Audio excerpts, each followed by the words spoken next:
What's good, gamers? I am so back. We are so back. We're so back. And my hair's annoying the piss out of me. We are so back. My hair is annoying the shit out of me. Because why the fuck? You know? I don't know.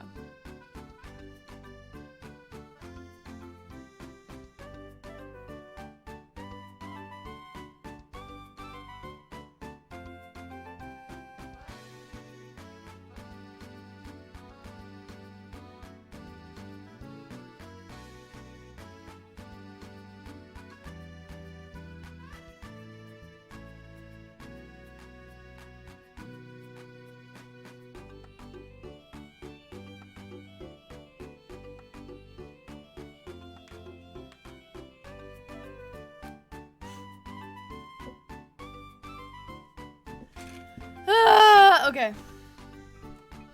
Let's get into it.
All right.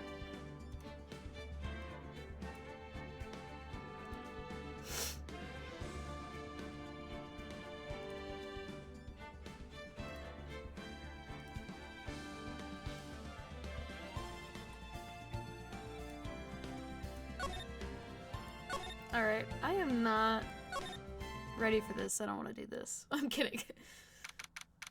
You know what I didn't want to do? The fucking trials in the last trial, like the last case. That one sucked balls. Okay. Oh, I was about to say, I don't have any water. I'm gonna light my candle for the effect. It's lavender chamomile. I got it from my sister-in-law. Yeah, I got back from my vacation. If you don't follow me on Instagram, I actually posted about it. I went and visited my brother and my sister-in-law, and went to Pride for the first time in a long time. The last time I went to a Pride was 2019, like right before COVID and everything, and I had a lot of fun. I really, really liked it, and I spent a lot of time with my brother and my sister-in-law, and I was really, really happy I got to see them. So, yeah, that's pretty much it. I mean, I brought my flags along. You can't see it from here, but I had to retape them back up because I don't have tape. I taped them up when I was still living with Anissa, and it was hers, so obviously she took it when she left. And I don't have tape, so my way of trying to get it taped up, I don't know if you'll be able to see it that well. I had to use my lint roller, and it was a good stand-in until I could actually get tape. And the one side was staying up, even though it's literally like falling off. But the other one refused to go up. So I finally just had enough and put a pin in it, literally. Put an enamel pin in it, and I'll fix it later. I'm allowed to put holes in the walls as long as I patch them later, which I didn't really want to do because I'm lazy as fuck. But just do it before I move out. So, it's really not that big of a deal. I was trying to save myself from putting holes in any of these walls before, you know. But it's okay. I just wanted to put it back up because, or else the background would have looked really weird, without anything. So I know this is a really early stream, but the reason that it's this early is because Kirby, this weekend, while I was gone, had his appointment for, to get, you know, the balls cut off. I don't know how else to say that. But, and this was, like, all, like, planned and everything, and it just, the timing was bad. The timing was just not good. So, he is coming home today, so, and I am staying with him and everything, so the poor baby, he's getting picked up later, so I wanted to be, you know, obviously not streaming, so it's okay. Anyway, let's get into it.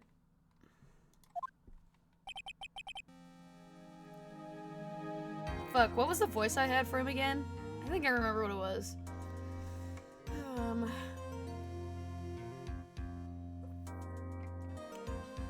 I also ran out of creamer, so this was really bleh, like mid as fuck. Okay. Adrian did it? That's what it looks like. Dude, no way. That woman couldn't do anything like that. In court today, there will be a mountain of evidence that will implicate you. A mountain of evidence? I'm certain there is someone out there trying very hard to pin this whole thing on you. Please, Mr. Lawyer, dude, like I said yesterday, I'm refreshing like a spring breeze, alright? Can't let any sort of scandal ruin that. I understand. Well, it's almost time. Oh my god. Mia! You gotta stop doing that. Pearl is a literal child. You cannot be giving her boobs like this. She has not even started hitting puberty yet. Leave her alone. Mia, I must get a complete acquittal today. I know. But I can't focus on Maya's situation right now. Or Pearl's is either. No matter what, I have to focus on winning this case by the end of the day. Indeed. Well, let's get going. Oh god. Not this fucking bitch again! It's him. This is right. Good morning. This is it, Mr. Attorney, the day of the trial.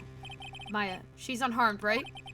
Well, when I checked on her earlier this morning, she seemed a bit, how shall we say, tired. Don't worry, people don't die that easily. Besides, what you really should be concentrating on is winning today's trial. For my sake as well as yours, you must win today's trial. Which is why I sent you a little present this morning. Present? What in the world would you want to give me? You'll figure it out once the trial starts. And even if you don't like my gift, I expect you to graciously accept it and win the day's contest if you please. Wait! Fuck this guy. The kidnapper sent me a present? Oh my god, it was just Edgeworth. He forced him to come back from wherever he was at. And was like, that's why he showed up yesterday. Oh my god. Mr. Lawyer dude, who was that? No one. It has nothing to do with you, so forget you heard anything. Dude, did your nose just get longer? Oh, fuck off. You know what? Fuck you. You're going to jail.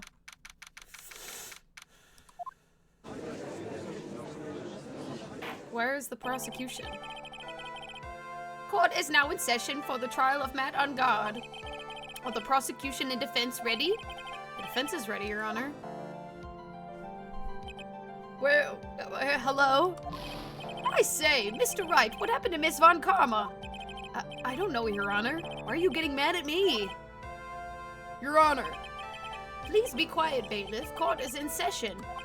If you must tell me something, please keep it brief. Now then, what is it? Prosecutor Von Karma has this morning. Miss Von Karma. Ah! Oh my god, they shot her! Oh my god, was this the surprise? You didn't need to shoot her! What the fuck? Oh. What What the fuck? Oh my god. Oh my god. What the fuck? What the fuck? They did not need to shoot her. They didn't need. Why? Oh my god, why? Oh my god, why? Oh my god. Oh my god. I actually cannot believe that. I can't. They did not need to shoot her. Why did they shoot her? I actually cannot believe that. I'm actually tripping. Oh my god. They did not. They did not need to shoot her. Oh my god. This morning, Miss Von Karma was shot by an unknown gunman. What? Shot? I genuinely am just actually baffled. This is... What the fuck? Holy shit, dude. Somehow, I think this is the present that man was talking about. His present? Miss Von Karma is one of the top prosecutors in the country at the moment. If she were to disappear, it would be to your advantage. That is so fucked up. This is totally insane. Miss Von Karma, is she alright? I don't have that answer. She's alive and in stable condition. Shut up. Shut up. Shut up. Shut up. Shut up. Shut up. I know exactly what's about to happen. I know exactly who's about to pull up. I know exactly who's about to pull up. That's good. You're... I thought he'd show up, you bitch!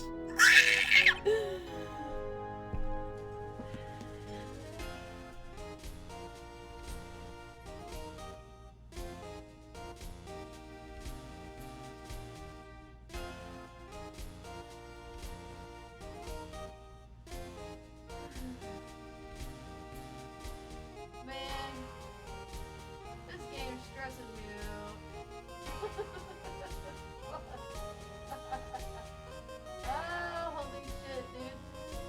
Oh, God.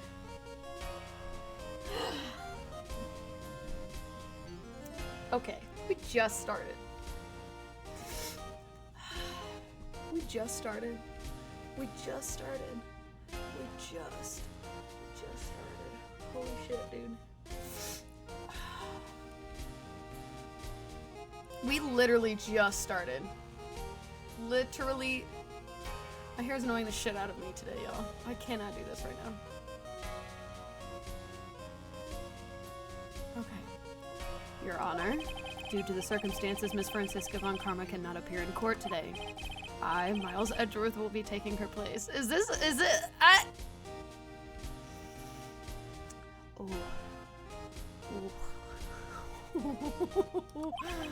The prosecution is ready, naturally. I can't go back where the fuck you were from. Go back where you were at. Go to the place you came from. Dude, I can't with this fucking game. This game stresses me the fuck out. Get a load of this man's goofy ass. Go back. Go. Ms. Von Karma was shot in her right shoulder and is currently undergoing surgery. Luckily, I have looked this case over and am familiar with the details. Prosecution seeks to prove the guilt of Mr. Matt on guard. The court acknowledges the prosecution. Right. I finally found the answer I was struggling for on my long journey this past year. By the time this case comes to an end, you too will know the answer. Now then, the prosecution would like to call its first witness. Please bring Detective Gumshoe to the witness stand. Bro. Ooh. Mr. Miles Edgeworth, we have a few words first. Like, you can't just. Ooh. This man makes me want to punch him in the face. I'm gonna punch this man in the face.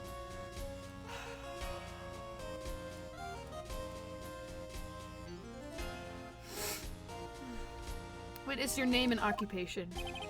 My name's Dick Gumshoe, sir. I'm a detective down at the precinct for now. For now? After this trial is over, I'm supposed to turn in my badge, sir. Detective Gumshoe? Prosecution has no need for a depressed witness. Lift your head up and face forward like a proud officer, Detective Dick Gumshoe. Yes, sir. Now, let's have your testimony. If we want to explore the various facets of this case, we must start with that. Get ready, Phoenix. This is going to be one very rough fight. Yeah, it would have to be with Edgeworth as my- It would have to be with Edgeworth as my opponent. The answer he was struggling for. Interesting. Show me this answer you finally found, Edgeworth. Bro, the man shot Von Karma and gave us a worse person to deal with. And when I say worse, I mean like Edgeworth is so much better. Like this man's not taking any shit either, but in a different way, you know? I don't know. I like Edgeworth. He's one of my favorite characters. But holy shit.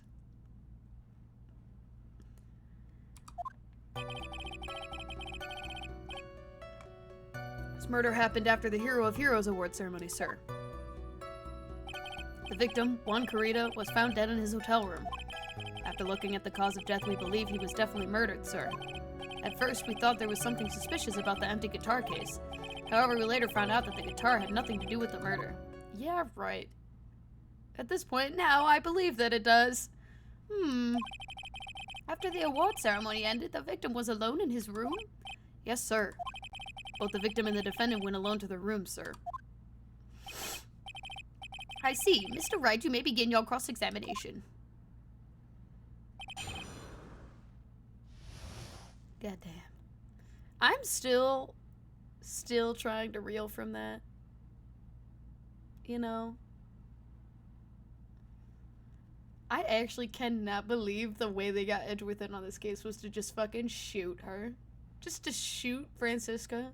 I actually cannot believe... Like, that's foul. That is so foul beyond belief, and I can't believe they do my girl like that.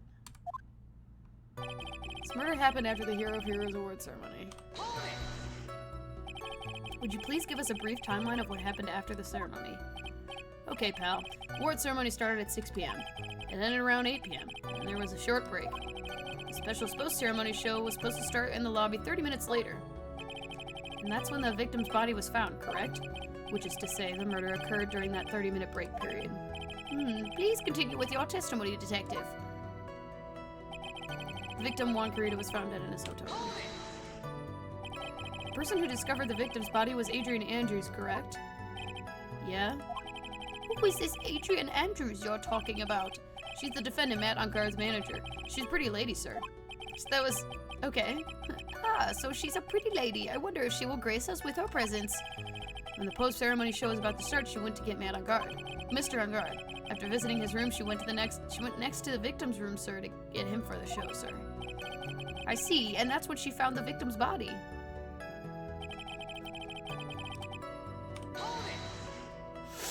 The cause of death.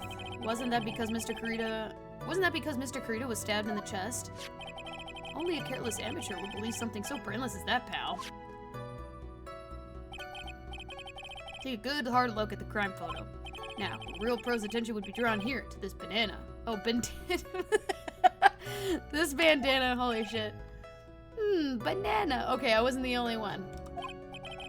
His bandana, sir. That's the thing wrapped tightly around his neck, sir. Ah, yes, I see. His banana-scented bandana. Then, what about the knife? It seems to have been stuck in the victim's chest on purpose after his death. We have a crafty murder on our hands here. Oh, so he was strangled first. Silly. At first we thought there was something suspicious about the empty guitar case. And why did you think that? Because it was empty, pal. Jammin' Ninja doesn't go anywhere without his bright red guitar. We couldn't find it anywhere at the scene of the crime. Oh, then how about this theory?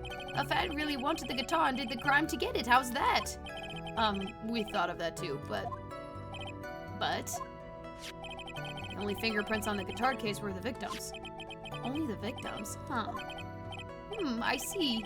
So much for my theory then.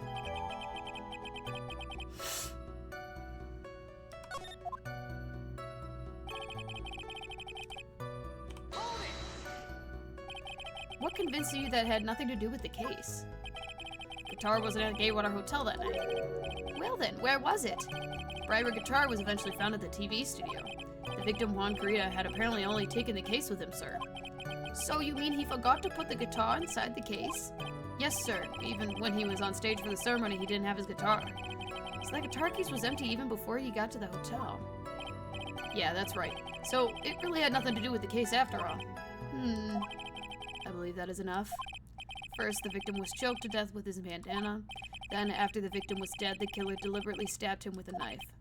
Which brings me to my next point. Why then did the police arrest Matt on guard? Because there was a reason enough to suspect him. Here it comes. Looks like Edward's back in full swing. Very well, Detective Gumshoe, please testify about this matter. Yes, sir. Damn. Matt on guard and Juan Carita were huge rivals against each other. They thought the other guy was in his way. That's motive enough in my book. As for evidence, there's this Jammin' Ninja. There's the Jammin' Ninja's butt. Holy shit. It was ripped off the ninja costume. It was found in Matt on guard's hakama. Holy shit, I cannot read. The defendant's fingerprints were also all over the knife. The defendant brought the knife for the crime, which is why this is a premeditated murder. Excuse me. So the defendant's fingerprints were found on the knife used in the stabbing. It was sort of sticky on the handle, so the fingerprints came out pretty clearly, sir.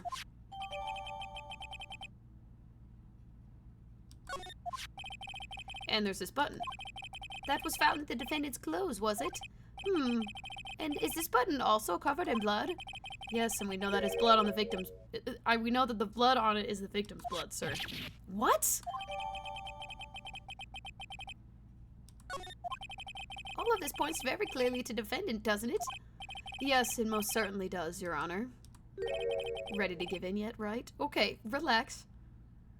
Relax. Chill the fuck out. I'll find a hole in your argument somehow. You can press as hard as you like, just hurry up with your usual pointless questions. How about you shut the fuck up? You know what? Go be dead. Go fucking kill yourself again. I'm sorry. I'm sorry, that was a lot. I'm sorry. That was a lot. I didn't mean it. I didn't mean it. I didn't mean it. That was so aggressive.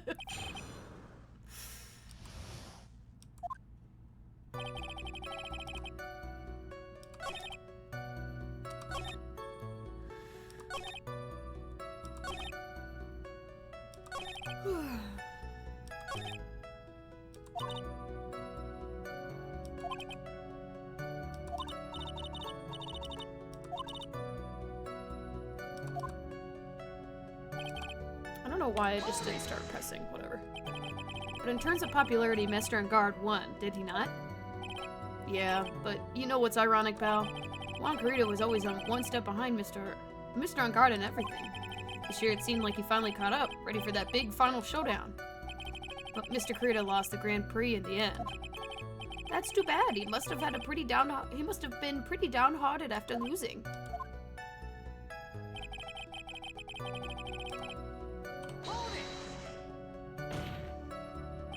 Wait just 1 second. Mr. on Guard was beating Mr. Carita in a popularity polls. Well, yeah, I guess, but... Which means that in the defendant's eyes, the victim was not rival at all. Which means he had no motive to kill at all. Yes, I quite agree. Well, detective? It's not, well... I guess if you put it that way, then yeah, the defendant would have had no motive. Detective, I'm beginning to see why you were fired. Huh? No, not you too, Mr. Edgeworth, sir. That's... I look forward to your pension negotiations. No! Now, detective, let's continue with the testimony. Like, all of that was just unnecessary right there. No, not my poor pension, too. Detective, if you value your money, I suggest you proceed. Yes, sir. We can talk about my pension later, sir. What about what I was saying? Hello? Anyone?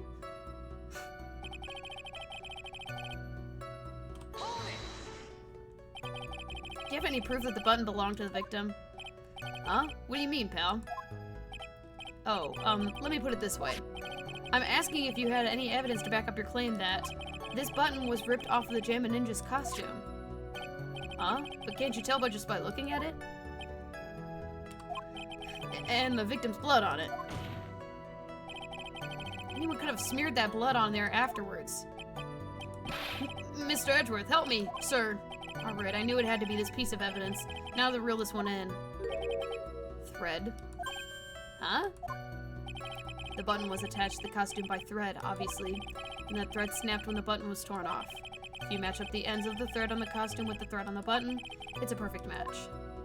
Yeah, that's it. They're perfect match, pal. Ugh. That's Edgeworth for you. Never misses a beat. Love this man. Fuck this guy right now. When was his button found? Pretty soon after the body was found. We rounded everyone up who knew Mr. Kurita. And then we did a search on them all. That's when we found the button. So it was almost immediately after the murder. The police didn't have any free time to lollygag and play tricks unlike some people. Hey, what is he trying to say about me here? I was also trying to deal with a fucking kidnapping, so shut your mouth. How are the fingerprints arranged on the knife? Huh? What do you mean, pal? By examining the fingerprints, you can determine how the defendant held the knife. For example, did he hold it normally or overhand? Oh, is that what you meant? Well, we didn't actually think of that. I can't believe the bumbling of this department. Hopeless. Were you paying attention to the testimony, right? The defendant's fingerprints were all over the knife. There was no way to determine how the knife was held at the moment of the murder. I hate this man. So the defendant is the owner of this knife, then? Defendant bought the knife. Bought the knife for... Oh, okay. Yeah, no, that's a... It's literally not fucking true. Literally says gay water on it. I don't know why I pressed all of that just to do that at the very end. Wait a second. What? So the basis of your argument was that this is a premeditated murder, is simply that my client bought a knife beforehand? That's right, pal. The defendant did not buy this knife. Huh? Take a good look at the handle of this knife and you'll see what I'm talking about. Huh? It has a Gatewater seal set onto the handle. Gatewater? I think I've heard that name somewhere before. That's the name of the hotel, the Gatewater Hotel. Uh-oh. The murder knife was actually property of the hotel, which means this murder was not premeditated. Yeah. Yes, that is very true. This is a very big... What is it, Mr. Edgeworth? I'm sorry, but the defense is simply too careless. What? I think whether the crime was premeditated or not has already been determined. How so? I admit this knife was the hotel property. There is no one currently on the police force that is dumb enough not to realize this. But I didn't know. Oh. The question is, where did this knife come from? Why, that's obvious. It came from the victim, Mr. Kurita's room. Sorry, Your Honor, but that is incorrect. The victim ate a last meal before he was murdered, which that being the case, I would like to draw the court's attention to what is on top of the table. There was a knife and fork on the table. Then, where in the world did this knife come from? Wait until I'll tell you all about this shit. If it pleases the court, I would like for us to recall the room of the defendant, Mr. Matt Ungard. Especially what was on top of his table. There's something missing. Perhaps it's a single knife? We investigated the leftover dishes for fingerprints, and while we were investigating, we came to the conclusion that Mr. Matt Ungard's knife was missing. You know, shit, I could have seen that. Ugh. Mr. Ungard had gone to the victim's room with a knife when he had used during dinner. Why he would carry the knife to visit? To kill, of course. And with that, I believe the prosecution has proven This was a premeditated murder. Oh, fuck yourself. But why would he choke him first? He had a knife. What was the knife even for? Absolutely jack shit is what I said. Absolutely, Mr. Edgeworth. Absolutely brilliant. A brilliantly clear deduction. Seems like Edgeworth had this plan from the very beginning. This must be one of those traps, and I just walked headlong into it. A murder weapon with fingerprints and a button from the victim's costume. There is quite a sizable amount of evidence here. I can safely say that any further deliberation is a waste of Your Honor's time. Although, I wouldn't mind if the defense were to present evidence not yet shown to the court. Evidence not yet shown? It means evidence that the court hasn't seen yet. In other words, new evidence. Duh, no shit! I could have said that. What does the defense have to say about this, Mr. Wright? Well, Phoenix. The judge is favoring the prosecution right now. If we answer with something wrong here, the gavel of his will be ringing out the sound of our defeat. Mr. Wright, do you have something important and necessary to present to this court? Sure I do. Sure I do. There's one. One piece of evidence that catches my attention. Something that this court has yet to see. Mr. Wright, I will say this one more time. I do not feel this trial needs to continue at all. However, I am giving you one chance, and only one. That is so not fair, and so not how court works, ever, at all. What the judge is saying, right, is don't try pulling one of your usual bluffs here. If I mess this up, it's curtains for all of us. I'm just gonna boop. Boop, boop.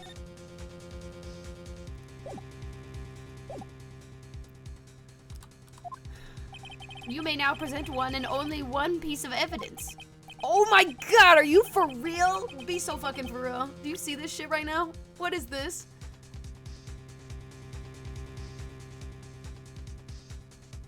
I am so glad I saved before this. Oh! Ow!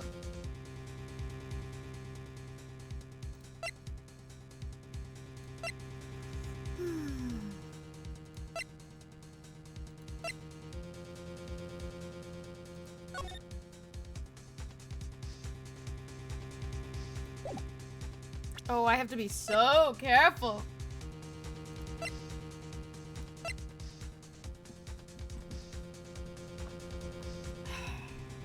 Do I want to try and present the fucking wine glass with tomato juice?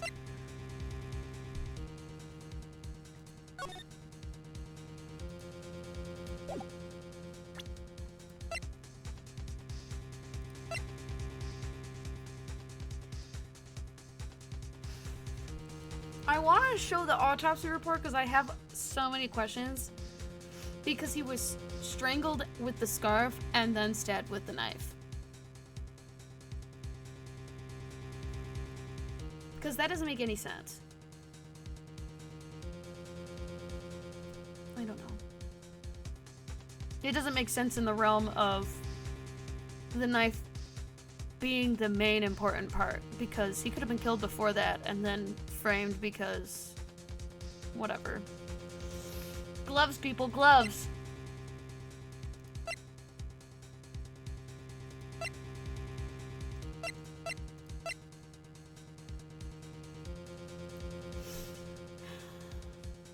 But I don't know where I would be going with the wine glass.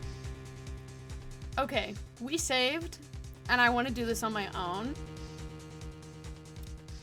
So I kind of want to see where this might be going. Take that! This is a wine glass, is it not? Please look at the photo of the crime scene one more time. Oh! The scene is a mess because the victim struggled against his assailant. The way I got that first try. The way I got that first try. Let's fucking go. The vase was broken, his makeup was all over the floor. These were all things that were at one point sitting on top of the dresser. Well, yes, I see your point. However, The glass that is sitting on top of the dresser is mysteriously untouched. The only thing that has not fallen over along with everything else is his wine glass. This piece of evidence is more than strange enough to warrant further consideration.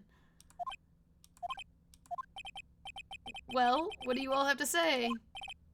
Well, yes, it is a little peculiar. Yes, isn't it? I thought it was. You could stop looking at me with those puppy dog's eyes of yours now. Mr. Edgeworth? What is it, Your Honor? Your opinion. You don't need my opinion. Because there is no special meaning to that glass. What? It is safe to say that... Never mind. Remember when I was so getting all fucky, like, whatever? It's safe to say that the glass was set there after the crime took place. By the person who discovered the body, Adrian Andrews, for example. She could have easily been so shocked that she set the glass down without thinking. That does sound very plausible, Mr. Wright. Could Miss Andrews really have set that glass down without thinking? Yeah, fuck no. There's no way. There's no way. If I appear weak here, then the trial is over. I'm looking for my proof later. For now, I should trust my instinct and point with certainty. You just might fall for it if you're thought-provoking enough. The defense would like to challenge the prosecution's theory. We'd like to see something that proves it was Miss Andrews who set the cup up on the table. You've turned the situation on its head yet again, as usual. Mr. Edgeworth, do you have any proof to back up your claim? There's no way he has any. He's just bluffing. Unlike Mr. Wright, I never say anything unless I have evidence to support it. What? You're not thinking hard enough today, right? Did you think that the wine glass escaped my notice? Of course the fuck not, because nothing ever escapes you, bitch. Then, of course it's been thoroughly inspected for fingerprints. Fingerprints? There were only one set of fingerprints left on this wine glass.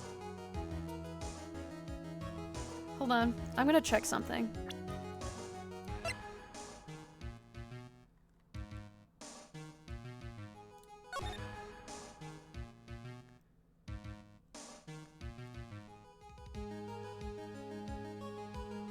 Do y'all see where I'm going with this? Do y'all see where I might be going with this? Do y'all see? I'll just keep doing this and let y'all put the pieces together with that one.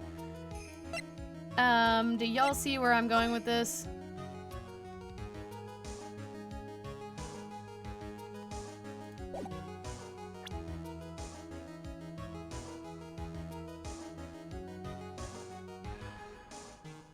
I think I already have. Ooh! I think I have a slight idea where we're gonna take this here in a second. I'm gonna assume that Adrian was already in the room.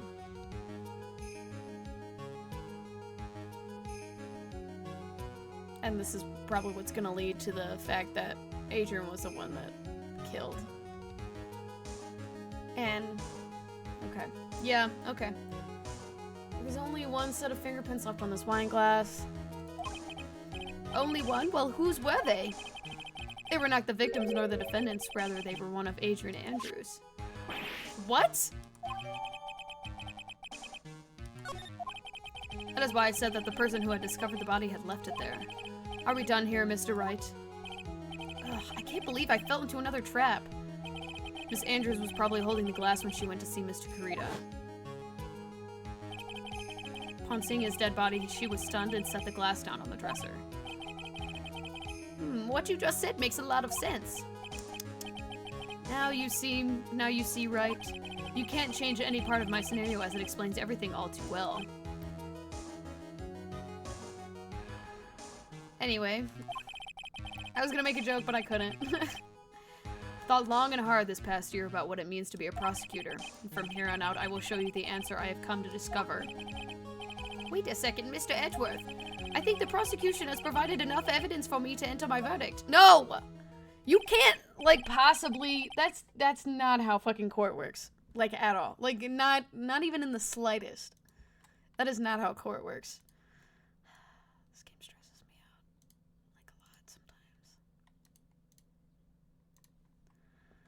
Unfortunately, I cannot allow you to pass judgment yet.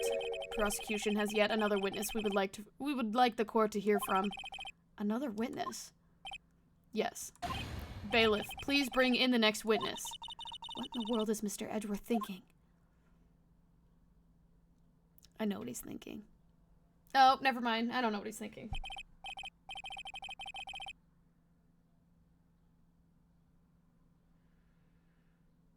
I know what he's thinking. I know what he's thinking.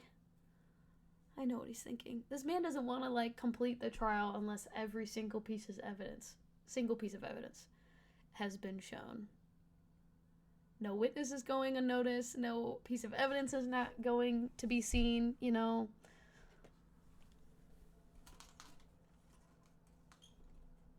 My fucking blinds are annoying the shit out of me right now. Okay. Anyway. Now then, witness, state your name and occupation. Witness, your name and occupation, please. Ugh. G-O-T-C-H-A. Ugh. I wonder what happened to that calm composure he had earlier. Oh, edgy boy, it's been, what, a year since we last met, hasn't it? You should be more happy to see me. I saw the report with her testimony, but who knew that under that helmet, it was the Wicked Witch of the witness stand. I tell you, this time I know what I'm supposed to do.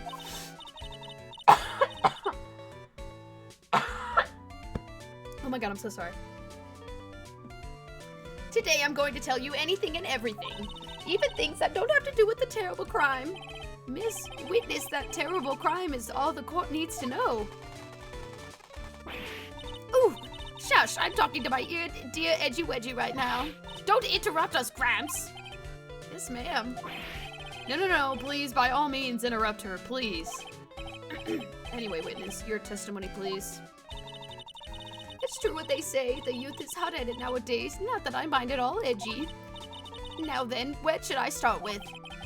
The witness was on the security detail at the hotel the night of the murder. Is this correct, Miss Oldbag? It was a great job being able to see my dearie Juan. It was almost too much for my little heart to handle. You mean you were a fan of the victim? Look, everyone is crazy over that on guard, saying he's cute in a fresh way or something. But not me, I wouldn't say anything so silly. After all, I have no interest in a little child like him.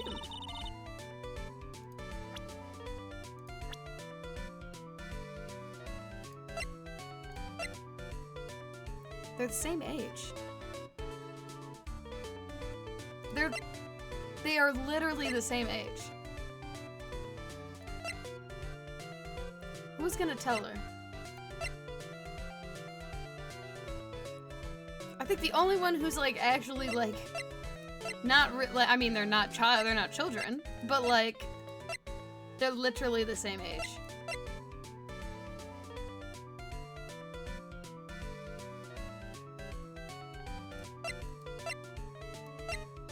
The only one who's an actual child here is Pearly. Is Pearls.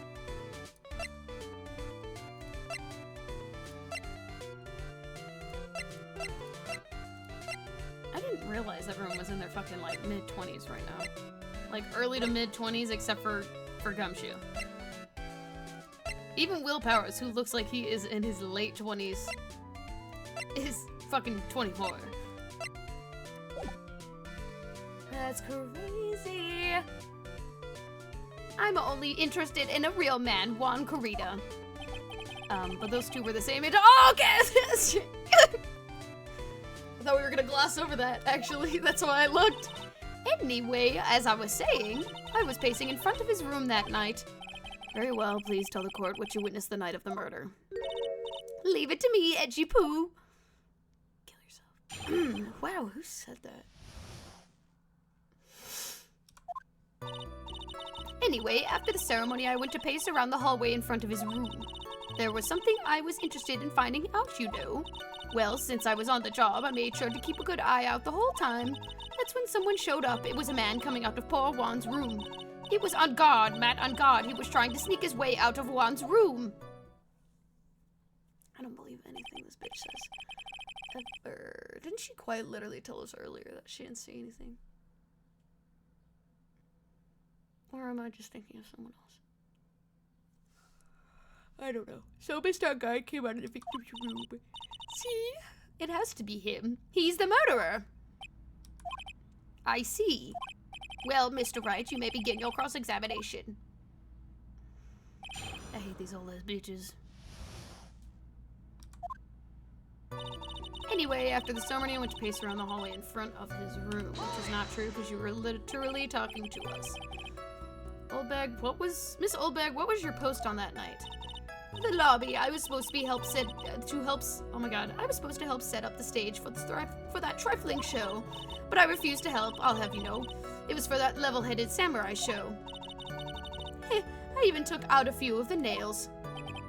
Maybe it was a good thing the show didn't go on. Besides, that manager with the glasses seemed to be working hard at it without me, so I thought I'd take a break and spread my wings a little. And that's when you went to hang around the victim's door.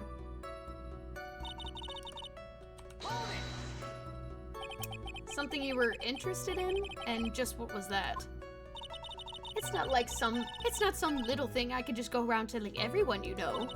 It's top secret between me and Juan. And Edgy Poo, of course. Mr. Edgeworth, what was this thing she was interested in? I have no idea. I despise gossip, Your Honor. Me fucking too. Gossip? But should it prove relevant, we can always have it appended to her testimony later. Looks like we shouldn't force it right now. And did the witness stay in the vicinity of the victim's door the entire time?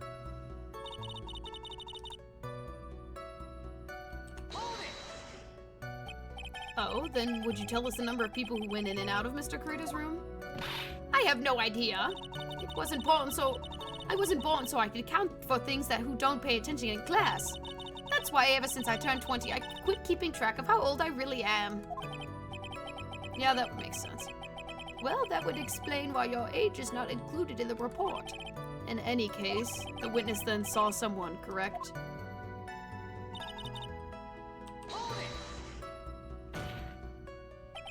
Who in the world was that?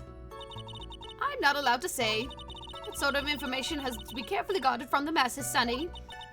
The man that came out of Juan Carita's room, he was. Yes, he was.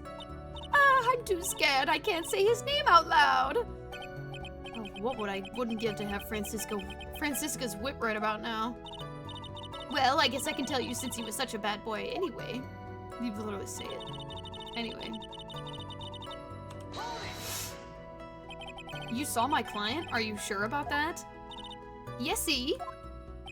Really? Annoying brat, when I say I saw someone, I saw that person. Why do I get a sense of deja vu? Maybe to avoid a repeat of last year, I should delve into this a bit further. Person's clothes. Please tell the court about the man's clothes in more detail. What a troublesome man you are, really, as if something like that matters. But it does. Now what was it? Oh yes, it was that thing. What thing? That gaudy thing he's always wearing, that racing jacket.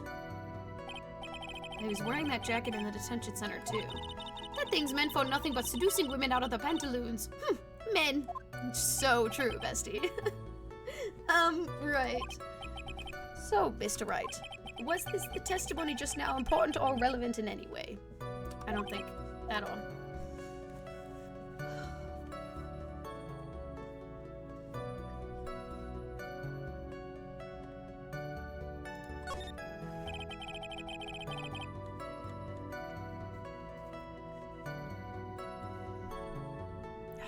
Man, I am about to put my hair up. Like, this is really, I don't know why this is annoying me so much. The bangs are really annoying the shit out of me today, y'all. I can't.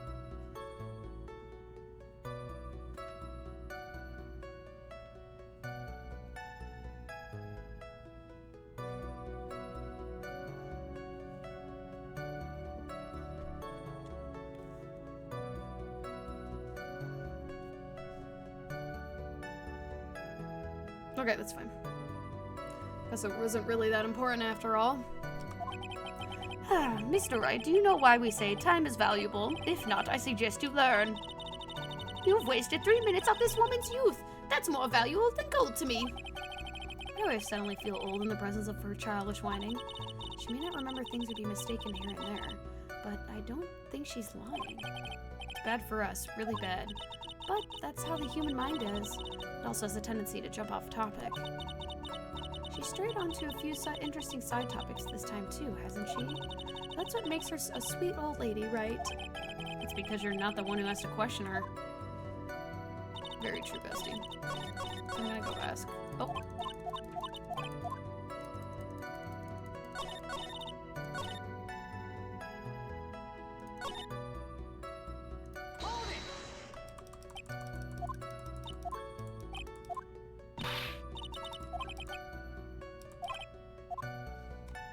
I'm saving this so I don't have to keep fucking going back, even though it's just 2 more. We're gonna put that right there.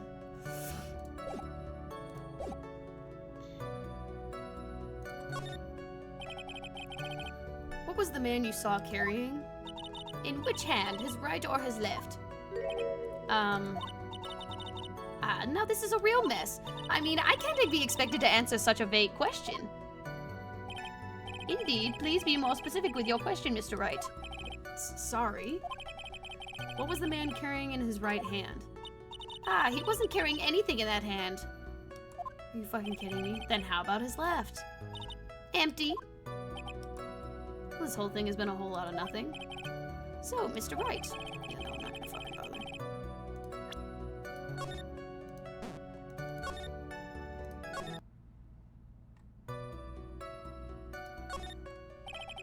Please tell the court about the man's face in more detail. You don't need me to tell you about his face. That sort of gentle look in his eyes and his effeminate? Whatever.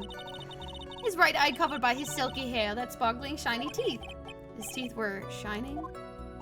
Well, he's shining all around in this week's pinup poster, dearie.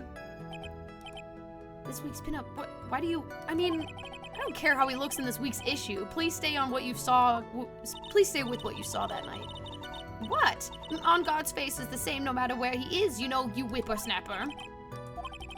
Please tell me this was important. You know what?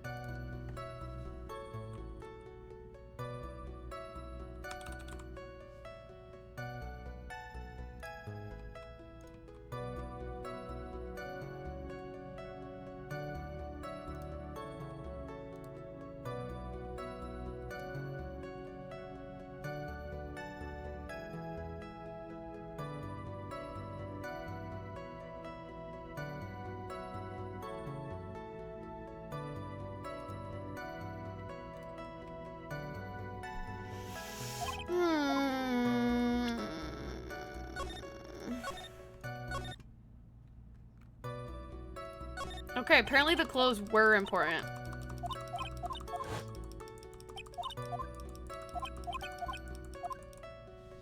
It is very important. Of course it was important, Your Honor. Then perhaps you would like to point out what part of the testimony was important. Don't you see it, Edgeworth? Your Honor, I request what the witness said about the jacket to be appended to her testimony. Let's fucking go! I don't quite see where you're going with this, but alright, witness please. Well, I don't like to badmouth anyone without reason, but if I must.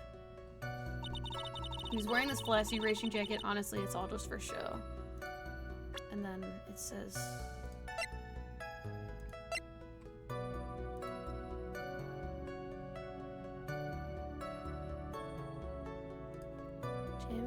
Ninja's badge.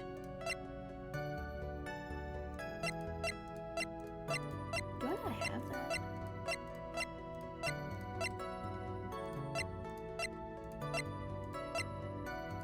I only have the button. Is that supposed to be the same thing?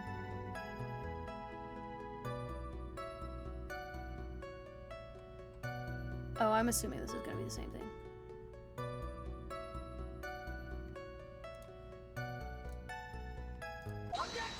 Okay, it is the same thing.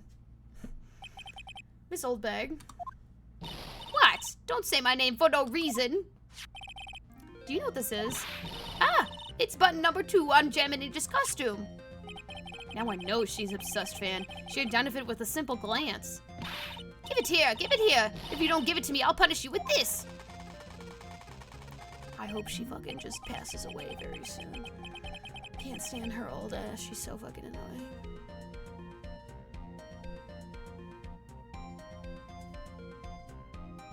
Wait, you know what? I'm about to just shave my head.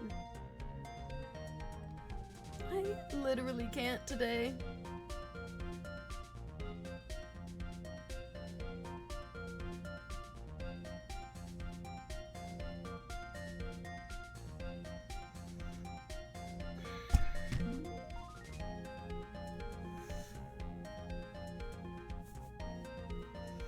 I think I'm just gonna...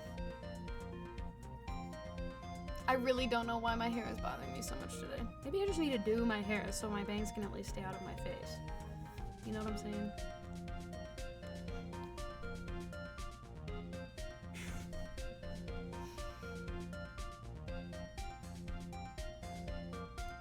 This is so fine. This is so fine. I'm gonna regret this later. Wow, she really is a diehard fan who wants to want a button covered in blood. This button was discovered on Matt On Guard's body during the full body search. See? This button proves beyond a shadow of a doubt that it was that rascal On Guard. It was caught up in the pleats of the Nickel Samurai Hakama pants. See? And On Guard was the Nickel Samurai. Witness. Now, it may just be me, and I do have an active imagination, but just now, didn't you just say that the defendant was... Matt On Guard was wearing his usual racing jacket? Ah, I'm so sorry. Sorry that you judge people based on what they wear. If I wore the trendiest dress, then maybe... Oh my god, I don't give a fuck.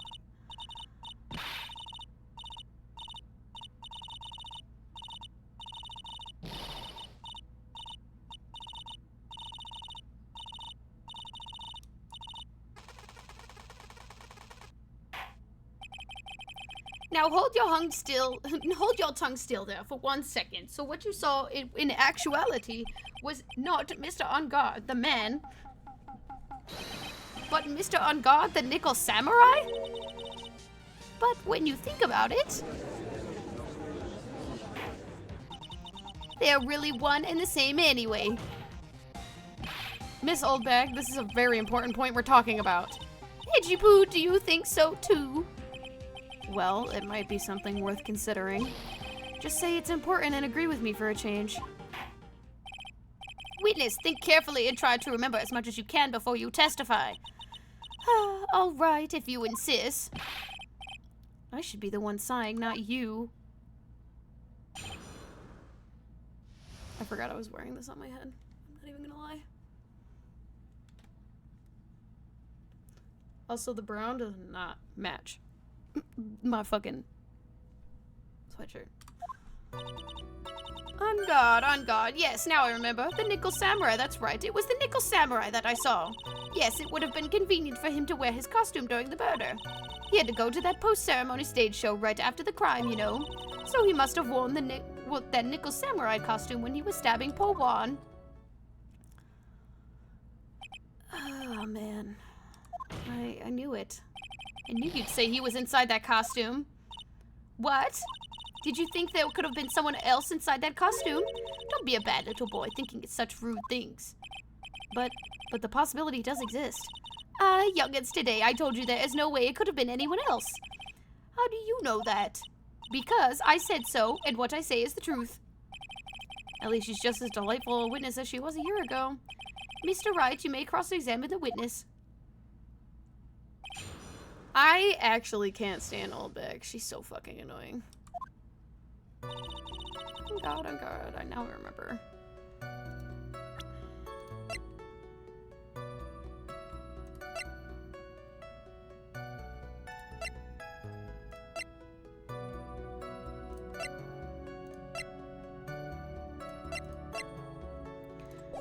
Well, we know On Guard doesn't fucking know anything, but it doesn't say that in the evidence. Like, he didn't know anything about the actual, like, you know, the press conference or whatever the fuck. Would you please get on with your testimony? Watch your language, young man. What sort of tone is that to make with an elder? My youthfulness isn't what it used to be, so you should forgive me for my everything. If you keep on barking at me like that, I'll start singing at the top of my lungs. What? Striking figure by the sea, standing all alone is he. He's the Nickel Samurai. She's actually singing. Someone help my poor ears. Mr. Edgeworth, can you do something about this racket? Witness, I'll give you a piece of gum later if you'll be good and stick to just the facts. Okay, you promise, right? Right, I'll be sending the bill for the chewing gum to your office at a later date. Remind me to send you a thank you note later too, Edgeworth, old chum. Even though a moment ago she just said she fucking saw it, whatever. I don't give a fuck. Be a little more careful with your testimony, please. Not too long ago you said he was wearing his racing jacket and now he's not? Not too long ago. Then let me ask you this. When you were itty-bitty, what was your grand dream? Huh? What did you want to be when you grew up, whippersnapper? My dream, huh? Well, I, wanted to be Judge Wagner, hero of the public's court. So what? See? And look where you are now. You're not Judge Wagner, are you? Are you? Well, what I said earlier. Who puts any weight onto things like that? A court of law, you stupid bitch! The now is everything. I can't be held responsible for the past. Since when did court become theatrics over testimonies? All that matters is the man that was inside the costume. Isn't that enough?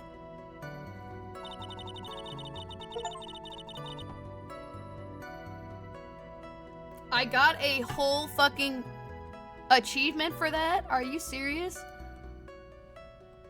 17.6 players have this achievement. That is so funny.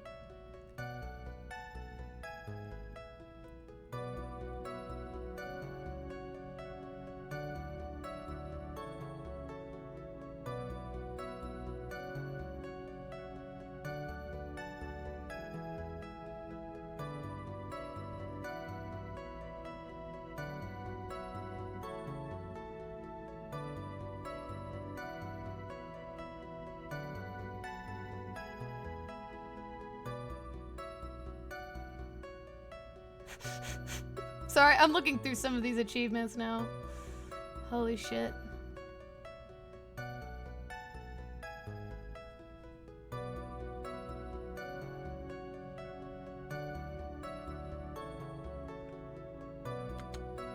Lord. Yes, it would have been convenient for him to wear his costume during the murder. Holy shit, it's almost like we've literally disproven that happening in the last trial you were fucking a part of, but whatever. And why would that be? A hair. Like right on my nose. That way, no one can see his face, of course. But there's still no advantage for him that I can see. In fact, you would think the costume would make him stand out all the more.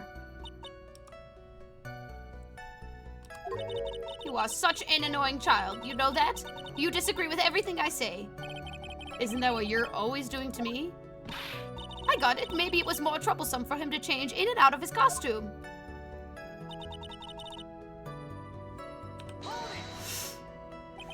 Was there anyone else scheduled to appear at the post-ceremony show? Well, all the contestants were supposed to go on stage in a friendly gesture thing. And that included the Jammin' Ninja. Of course it included him. That's why when On Guard came out of Dear Wan's room, I didn't give it a second thought.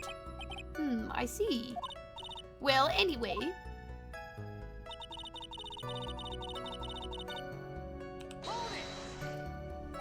So let me ask you one last time. The person you saw, it really was the Nickel Samurai. As showy as ever. Haven't I been saying that from the very beginning? Can I throw in the towel yet? You don't need to think too hard on this one. Huh? There's a contradiction in her testimony and it's sitting right in plain sight. Is it? Is it? I mean, I'm sure I know what it is, but... The question is what the contradiction means for us. Well, I have to figure out what you're talking about first, but okay. Mia, I'm not fucking good at my job. I think we realize that.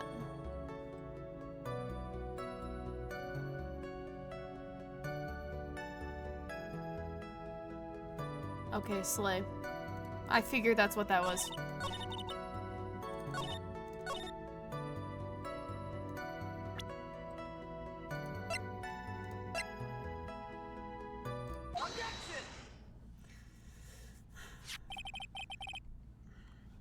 Please take a look at this.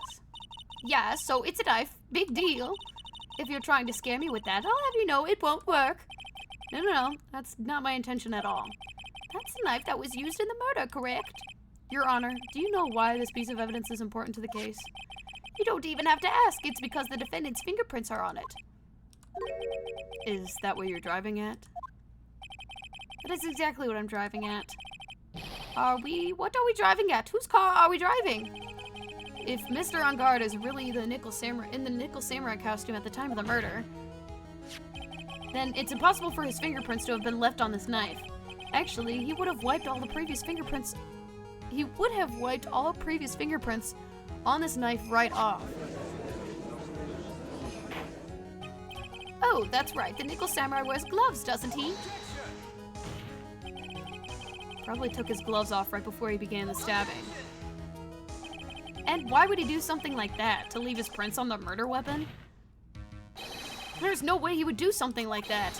However, there is one possibility. Then let's hear your possibility. It's very simple. The defendant went to the victim's room while in costume as a Nickel Samurai, and at the time the defendant had no intent to murder. He was probably just going to relax and talk with the victim about the stage show, which is why he took his gloves off. But the murder still did take place. It's well known that there was bad blood between the defendant and the victim. Yes, I have heard that before. Well, Mr. Wright, what do you have to say about Mr. Edgeworth's theory? So let me get this straight. Edgeworth's theory goes like this. I just did the little smiley face. I'm sorry, I think that's funny. When the defendant went to the victim's room, he had no intention of killing him. Now, up to this point, is there any problems with this theory? Yeah. He literally just said it was premeditated! The theory contradicts something earlier in the testimony. What are you babbling about? Now, for argument's sake, let's suppose Mr. On Guard was the killer. If that's the case, I think it's impossible for the killer to have gone to the victim's room without intent. Because you quite literally said that. Where do I do that at? Oh, it's just quite literally the knife again.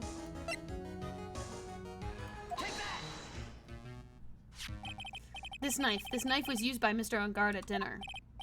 Yes, we did establish that, which means that if my client was in fact the killer, then he brought this knife with him when he went to visit Mr. Kurita, I suppose. However, you just said it yourself. At that time, the defendant held no intent to murder. If that were true, then why would he bring a knife? When he wouldn't, would he?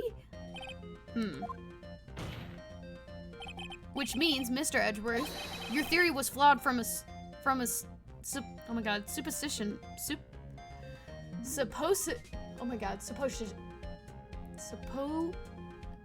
Supposition 1. Holy shit. Why was that really hard for me to say? And one more thing. If the murderer was wearing the costume at the time of the murder, then there should be the glove marks left on the knife. Which means the defendant's fingerprints shouldn't be all over it like bees on a hive.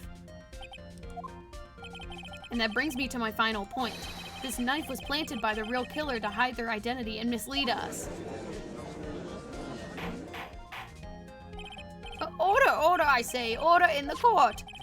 Was this knife really planted by the killer? Why would the murderer do such a thing? To frame Matt On Guard. Duh, no shit.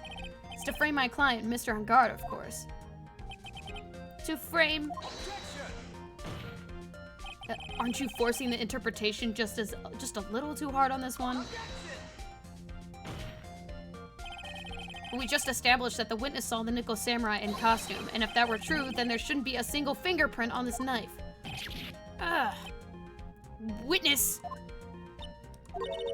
Looks like I've made your life a teeny bit more difficult, huh, Edgy Poo? Witness, did you or did you not really see the Nickel Samurai? Well, I guess I might have forgotten, but... Are you saying you mixed up Mr. On Guard with the Nickel Samurai, his character on TV? But, I mean, I can't really do anything about that now. Look, I was waiting around in the front of the doors because, well, I wasn't waiting around for the Nickel Samurai, that's for sure. She wasn't waiting for the Nickel Samurai? Alright then, who were you waiting around for then? That's top secret to anyone outside of security. I have a feeling that you're waiting for Mr. Juan Carita, am I correct, witness? The way you think you are a sad amateur with a case of nearsightedness. Amateur? Me? What am I an amateur of? So Old Bag was waiting around in front of the victim's room. But it doesn't sound like she was waiting to catch a glimpse of Mr. Carita. Maybe Phoenix? Maybe the Old Bag was waiting around for that person. If it's who I think Mia's hinting at, it's certainly possible. Miss Old Bag, you were waiting for this person to come out of the victim's room, weren't you? She wanted the tea. Who is this person? This is Adrian Andrews, Mr. Uncard's manager. But why would the defendant's manager be in the victim's room? Seems that this is the latest rumor in circulation, Your Honor. Oh, this is... Well, this is... Ah, I see. The judge seemed to be really into the article. If it can be called such a thing. Then this manager with the initials AA, are you sure it's saying... Adrian Andrews, without a doubt, the witness thought so as well. Looks like you found me out. Well, that's fine. I can throw away this whole sworn to confidentiality stuff then. Witness? What in the world are you... Watch out, Phoenix. I've got a bad feeling about this.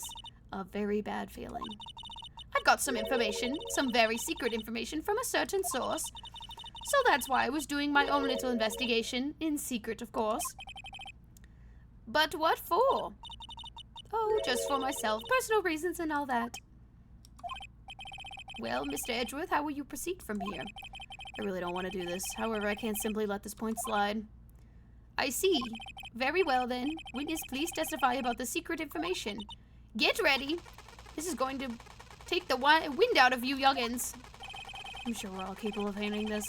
Really, it's not like we're 10 years old. Good fucking lord. Okay. I'm just trying to see how far along until we take our break. That Ungard is one evil, evil man. He thought he could ruin poor Juan by causing a huge scandal. So to do that, he sent his own manager to get in close with Juan. I cannot condone such dirty tricks, so I took action. Oh, and this is top secret, so you got that. Nobody else but you and me know yet, okay? This is all just a theory. A game theory. The defendant sent his manager. What a distasteful topic for this court. What? Nobody's above gossip. And isn't there a saying, the truth is never pleasant? Never heard of that one before. Mr. Edgeworth, what about this Adrian Andrews person? We've looked into this matter and found that the truth is the article proposes is, in fact, baseless gossip. But should this be true, then this proves that the defendant did bear ill will towards the victim. Fucking. Sorry, hold on. Okay. Sorry, my, Anyway. So this means I have to smash this rumor once and for all. Now then, Mr. Wright, you may cross-examine the witness. Be careful, the old bag seems rather excited right now. That's right, on guard is nothing but your average foul-blooded youth. Well, as the old saying goes, you've got to burn old bags with fire. Time to fire up the afterburners and hit the highway to the danger zone. I didn't understand any of that.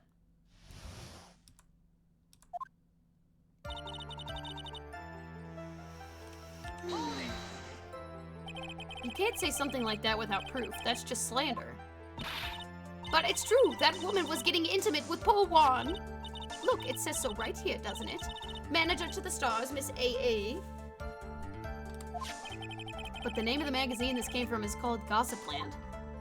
What? Are you saying that gossip is all just a pack of lies? What do you know?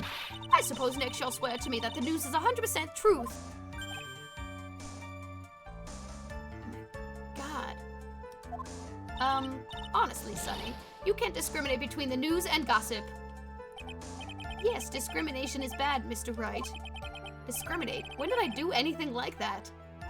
Anyway, On Guard will never get me to say touche. He thought he could ruin part 1 by causing a huge scandal. A scandal? What do you mean by that? You're a dim-witted one, aren't you? I can't believe you don't know what a scandal is. Honestly, what are they teaching kids in middle school these days? No, I wasn't asking what the word scandal means. Even I know that much. Well, that On Guard thought he could own a monopoly on popularity. Oh, Lord. You don't have any proof that Mr. On Guard did such a thing. You must be suffering from shock, the shock of hearing the truth. And now, since you're in so much shock, you can't do anything right. You're right, I can't do anything. But boy, do I wish I could do something about you. Me fucking too.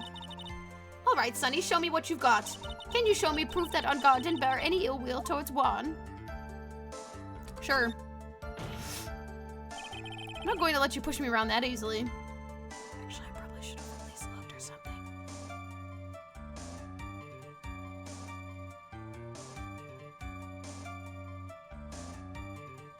What did I just present? I actually don't remember what I just pushed on.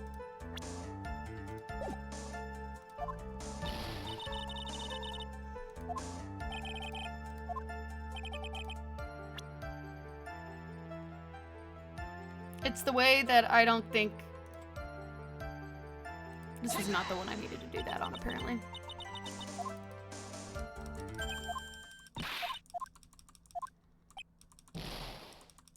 Yeah, I deserve that one.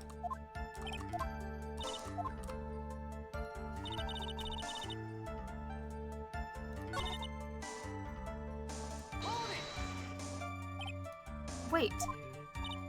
What? I'm a busy woman. Tea time with the kids is over.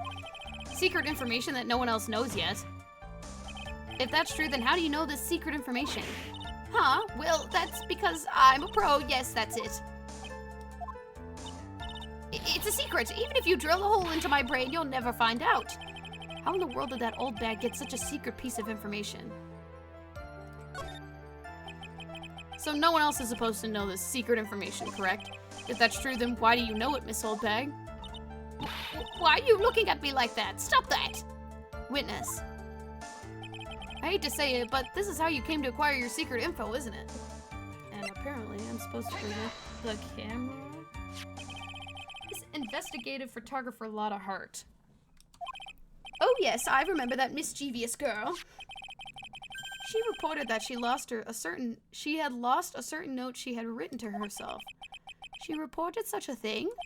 On that piece of paper, she had written down some of her impressions about the relationship between the victim and Miss Andrews. What? Outrageous ideas, you say? No. I said impressions. Then everything written on this piece of paper is completely meaningless? Ah, that's it. That's the note. No, you see, this is something completely different. This is my top secret list of groceries to buy. Then you are the one that took Miss Hart's note? I am a huge fan of wands. So that's why. That infamous puffy-haired whippersnapper, she's working with that evil On Guard. She said so herself. On Guard, I am his sidekick. She was so happy, smiling like a silly duck.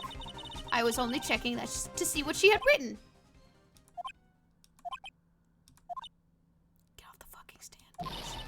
Edgy Poo, you believe me, don't you? I was only trying to help out like the little angel I am. It's only one piece of paper. I've never taken anything before.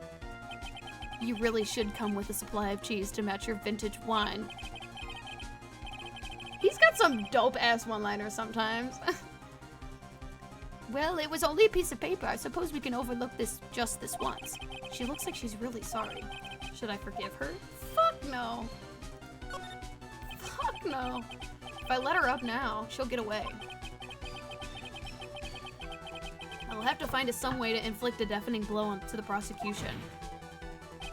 Witness, you said that the only thing you stole was that note. Is this correct? Stole? Why don't you listen more carefully, you annoying brat? saved this piece of paper from the terrible lonely trash can, that's it. You're lying, damn it, and I can prove it. Are you putting my credibility under scrutiny again? Miss Oldbag, I don't believe that the note was the only thing you stole that night. I'm presenting the camera again. Miss Oldbag, that note was with the camera inside its case, wasn't it? A camera? Yesterday, Lotta Hart was raising a huge stink over her camera. She kept saying something like, my sweetie $1,600 camera disappeared on me. Why, witness? What is it, Gramps? If you have this note, then it's only logical that you have the camera, too. Looks like you found me out again, Sonny. Is this the camera you're looking for? That's... What? Even though I look like this, I'm still a person, you know. I still eat meals like you. I fall in love and borrow things from people. I think your definition of borrow is a little off. I saw that woman's business card and then I noticed it and said, Slimebag celebrity photographer extraordinaire. When I saw that, I had to know what sort of picture she had taken. I'm a professional security guard. It's my business to know these things. Bailiff, check this camera's photos. Hurry. Must examine them at once.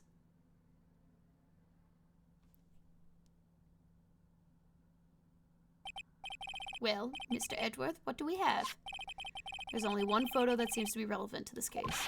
Please present it to the court.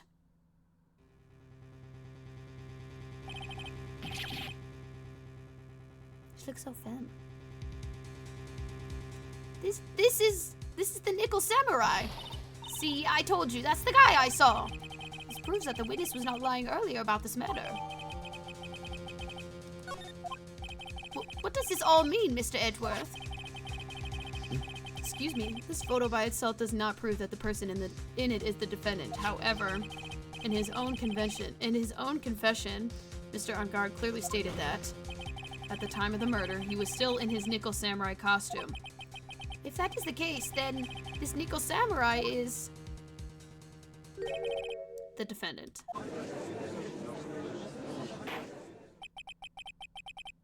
How did it come to this? I think this brings us to the end. We have examined every piece of evidence thoroughly. Final comments, Mr. Wright. The court will consider them before we close. Do you agree that this photo is decisive evidence against a client? If this photo really is decisive, then we're done for. But if I raise an objection here and blow it, then I would put Maya's life in jeopardy. Can't make a mistake here. This is the only one road out of this mess. This photo that Lotta took. There's absolutely something strange with it. But I'm gonna double check just in case. Save here as getting the next bit wrong is an immediate game over! Thank you for telling me that, because I am absolutely the type of bitch to do that.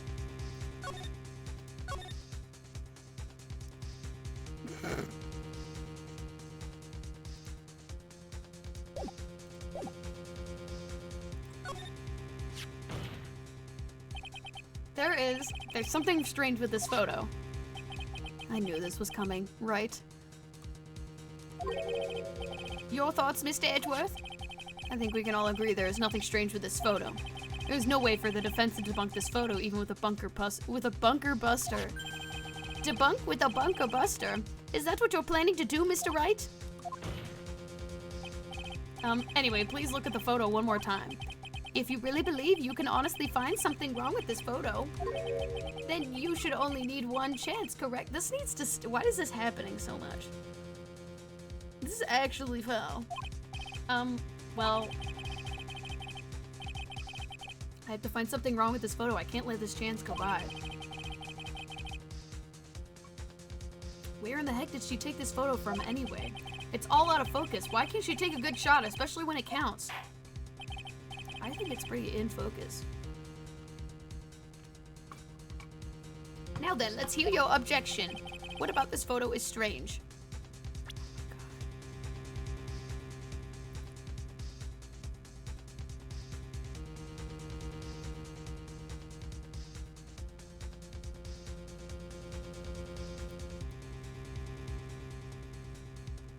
Choose the white part in front of the left foot. This? I would like to direct the court's attention to this one area right here. What are you pointing to? His ankles? If you could see that this person's ankles, this person's ankles, that would be one thing. However, you can't. And what does that mean? The costumed person in this photo could not have been Mr. On Guard. What is the meaning of this? I wonder if you would care to elaborate with actual facts, that is. Let's take a look at the Nickel Samurai's poster. Oh, yeah. LOL, that is so funny. Please pay particular attention to the area around the bottom of the Kakama. His socks. You can see his socks. Exactly. However, in this photo... Oh my god, I was so right about this Samurai looking at a little femme right now. Because it's totally Adrian. I was like, I see where we're getting at now. Samurai is clearly holding the Kakama up just to walk. There's only one explanation for this. The person inside this costume is clearly much shorter than the defendant. Alright. I think I've turned things around for myself this time. That's curious. Huh? What is? Edgeworth is unusually calm today. That's true. He's just letting the trial run itself, as if he's only along for the ride. Along for the ride? What do you mean by that? I can only guess that perhaps he doesn't feel under attack at all. He doesn't feel under attack? Then I haven't damaged this case at all? No, it's because he's literally trusted us this entire time and he just likes to bully us. Mr. Edgeworth, where does this leave us? If the person in the photo is not Matt on guard, then everything the prosecution has tried to prove has become meaningless. I figured it would come to this. What? Right, I have something I want to ask you. I think you've proven that this person inside this costume is not Matt on guard. In that case, who is this a photo of? Bitch, I could have told you that. Who is the person wearing the Nickel Samurai costume? Don't stress out over this, Phoenix. It's very simple. What we should be focused on is Edgeworth's attitude, don't you think? Yeah, why is he so calm? Mr. Wright, let's hear your thoughts. Who is the person inside this photograph?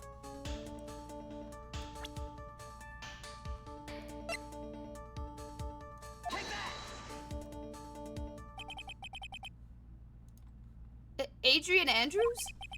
If you want to know who that Nickel Samurai is, it is none other than this woman. And why would you say it must be Miss Andrews? What in the world points you to her? For starters, she's short. Okay. There's nothing wrong with us being short. And she can freely move in and out of Mr. Ungard's room. Finally, she had dinner with Mr. Ungard that night. And how does that all add up? It means that it makes it very easy for her to get a certain item. A certain knife with Mr. Ungard's fingerprints all over it. The knife that was used as a murder weapon. Why don't you just say what it is you want, right? I have to do this now. This is my last chance to turn things around. The defense moves to indict Miss Adrian Andrews in the murder of Juan Carita. It was Miss Andrews who tried to frame the defendant for the crime. Order, order, order! It looks like this trial has been hit with a most unexpected development. Mr. Edgeworth. Yes, Your Honor. This court is issuing a oh my god, subpoena? Subpoena. God, why do we keep putting up words that I don't know how to say?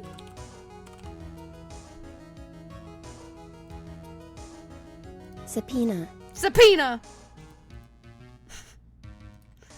This court is issuing a subpoena for Miss Adrian Andrews. A verdict cannot be passed without first hearing her testimony. Alright, this is it. This is kind of bad for us. Huh? What do you mean? If Adrian Andrews is summoned to court as a witness, it means that the trial will go on for another day. One more day? Ugh. If I don't get a verdict today, then Maya... There's no way that this is only one day.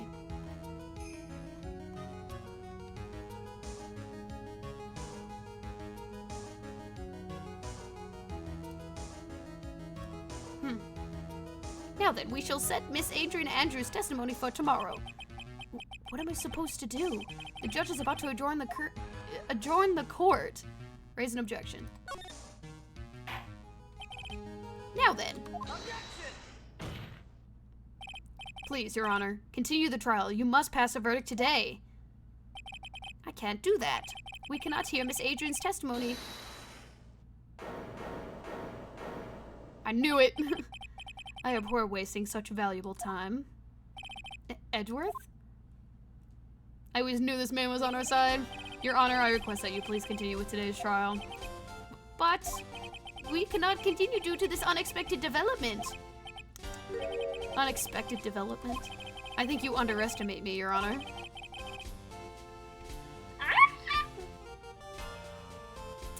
I've never been so happy to have him. I mean, I have, but like, you know what I mean. This man is so funny to me. And what do you mean by that? That Mr. Phoenix Wright would slave his way to oh my god. Saponing?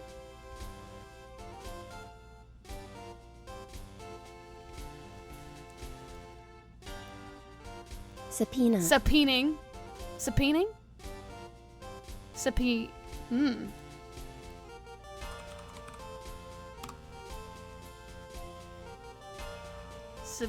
Subpoening. Okay, so I was saying it right. Subpoening. I hate this word. What does that mean? A writ ordering a person to attend a court. Oh, so we're just... I didn't know that. Anyway, that Mr. Phoenix Wright would slave his way to subpoenaing Miss Adrian Andrews is all happening according to plan. Even if Wright was a bit slow to catch on. What? What is the meaning of your statement, Mr. Edgeworth? Miss Adrian Andrews is currently waiting in the prosecution's lobby. She is the next witness. Everything was planned out in advance by that man? Somehow I knew there was no way Edgeworth would overlook Miss Andrews. Looks like this battle is far from over. Exactly. Very well. We will call the next witness. However, before we proceed, we shall take a 10-minute recess. Please prepare your witness in that time, Mr. Edgeworth. The court will now take a 10-minute recess. Okay, good.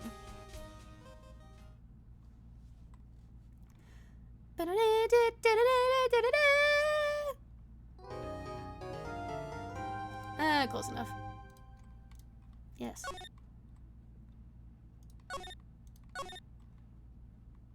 Alright, anywho. I am gonna go take my break. And hopefully within that time, I'll have this entire situation with my head filled out, or figured out. So...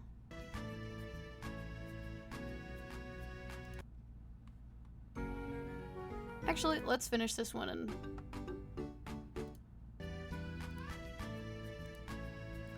and we'll be back.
We're back.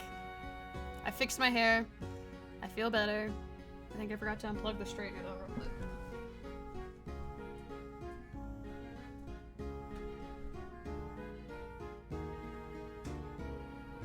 Okay, now we're back, gamers.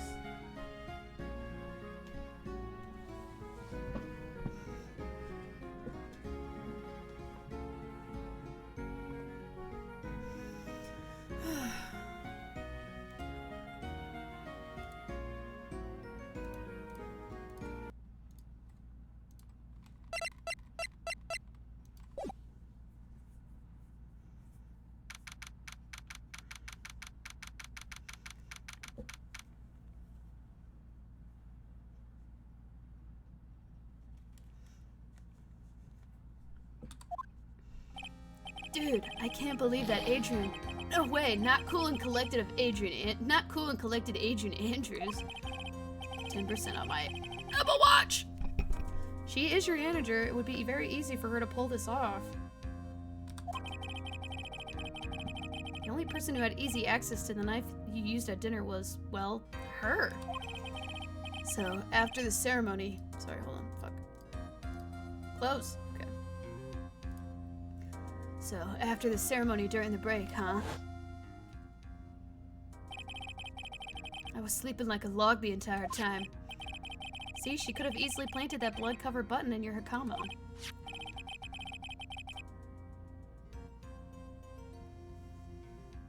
Because she was the one that came in to wake me up?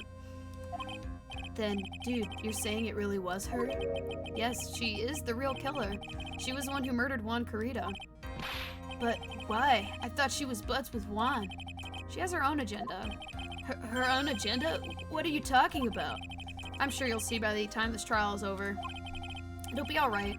I'll get you acquitted by the end of today.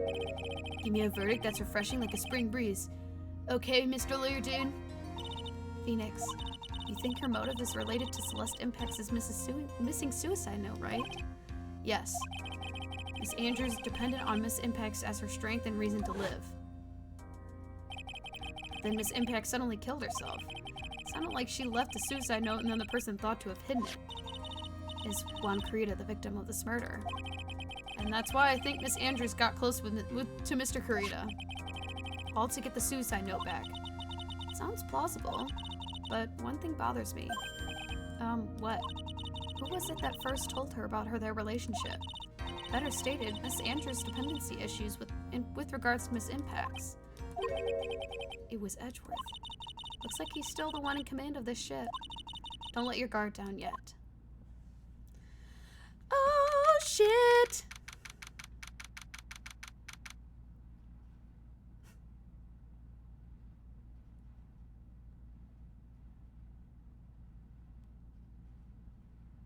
Sorry, hold on. Trying to think of a funny note to put on Venmo.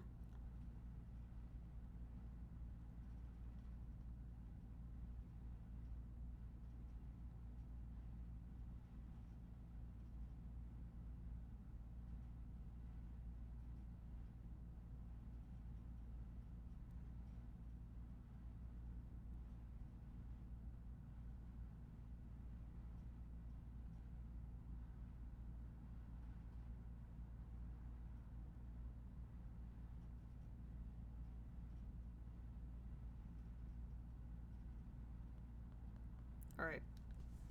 We're good.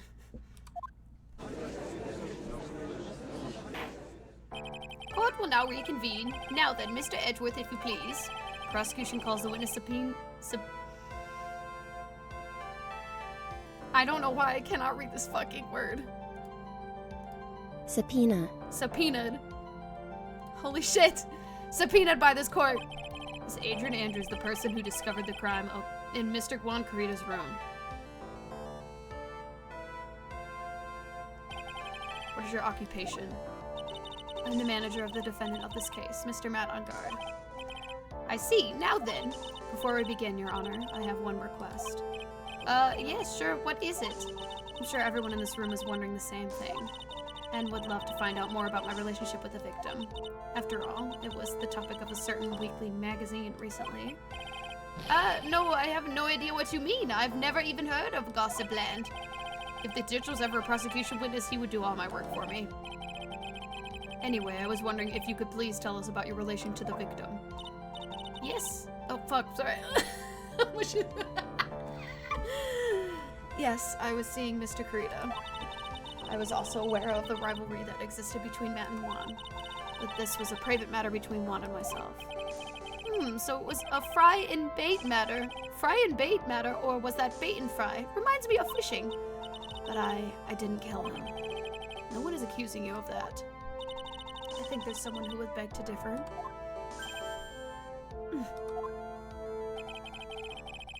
I think we all understand your relationship with the victim now, Miss Andrews. Very well then. Witness, please testify to the court about what happened when you discovered the murder that had taken place. Oh, fuck. You know what? I forgot to get water. It's time for the show to start, so when I went to get Matt from his room, after that I went to Juan's room, and there was his dead body, and I was in shock.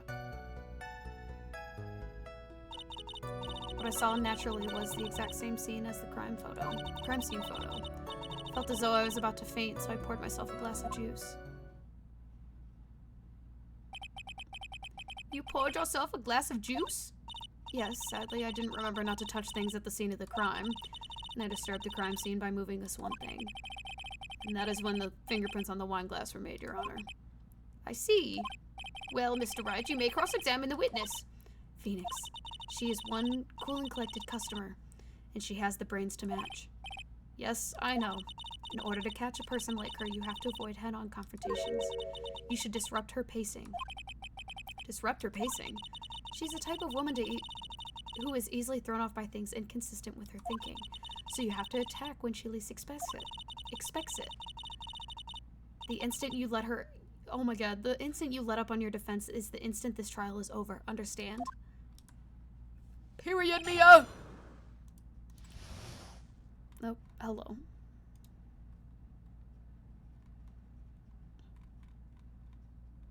Okay, this part of the trial shouldn't be that long, it seems like, but I also,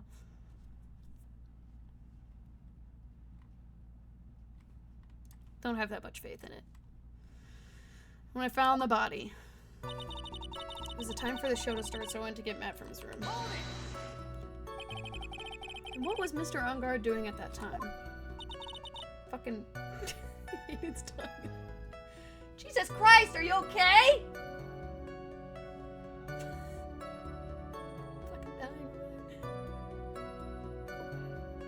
Excuse me. Ah, holy shit.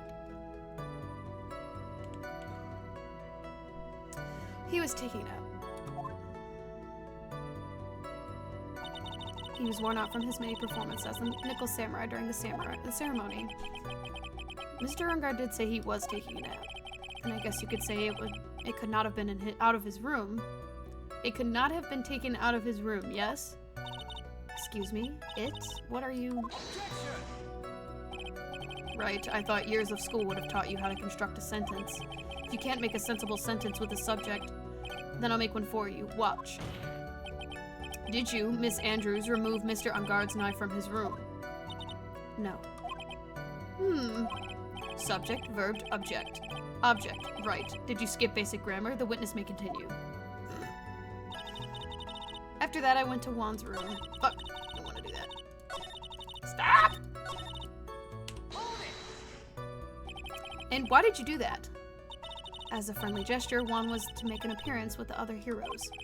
So the show was supposed to be a show of friendship, huh? Is that the only reason? I beg your pardon? What are you implying? You had a certain goal in mind when you started to get close with him, correct? So perhaps you had a more personal matter to discuss with the victim. Sorry, but I didn't have any such intentions in mind at the time. Can't get her to talk without a strong piece of evidence, I guess. Maybe continue now. Witness, what did you see when you got to his room?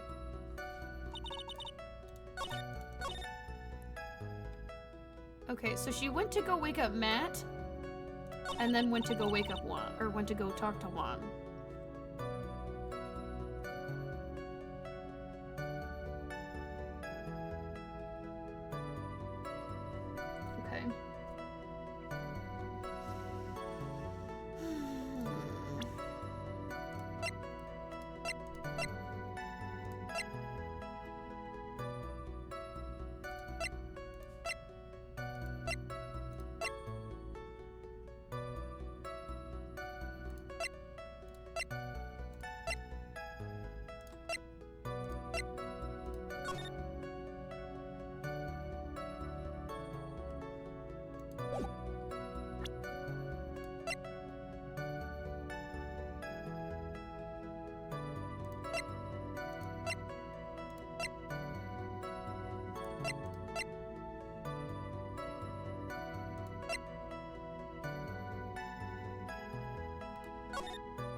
I'm trying to think. Even though I don't... Okay.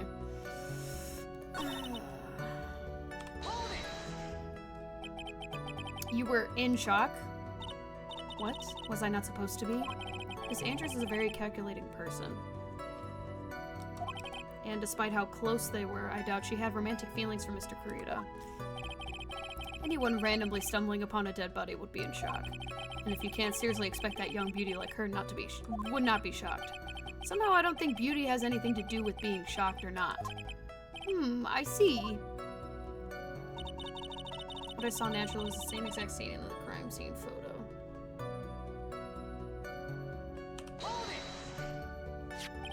This is the photo you're referring to, correct?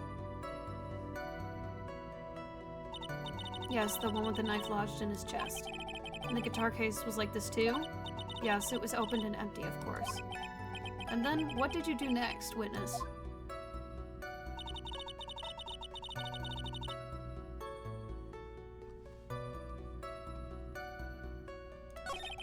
Doesn't sound like there's any glaring contradictions in her testimony just now. I warned you earlier that she would not crack so easily.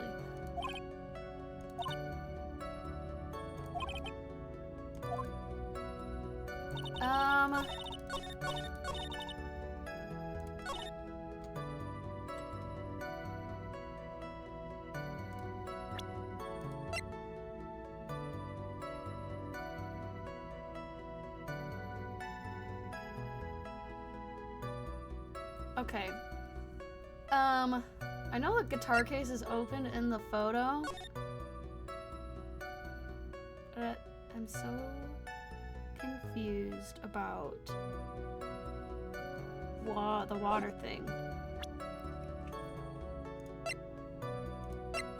Hold on.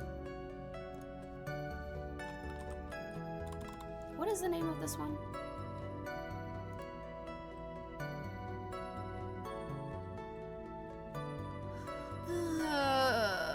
Farewell, my turnabout. Okay, hold on.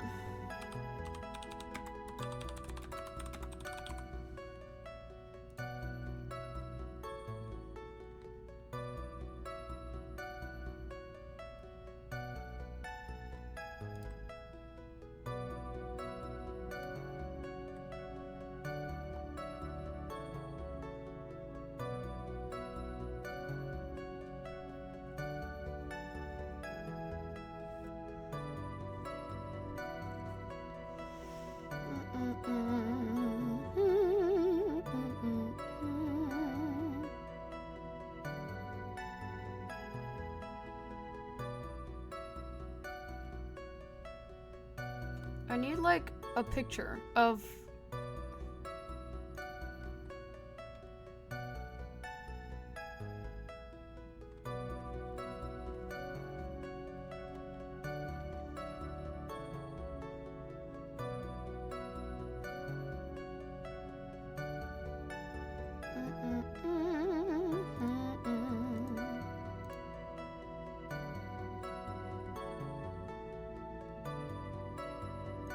Okay, I just need to see. Okay, so it was opened. Okay, that's what I wanted to see. Was it closed or was it open? And it was open. Okay, so I just.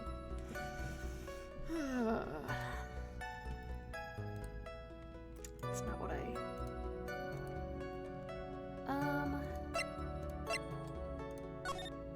That's not what I wanted.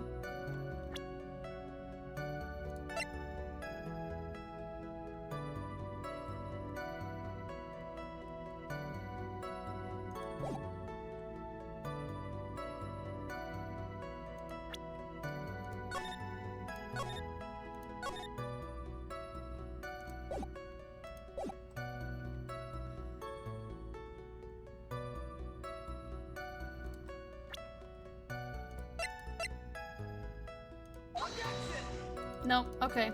I didn't think that was...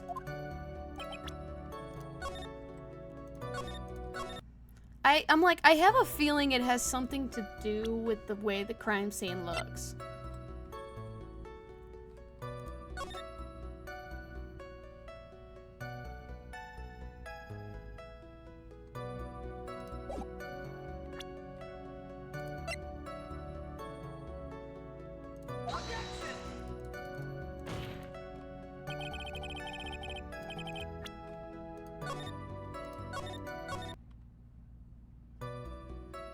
I'm trying one more time.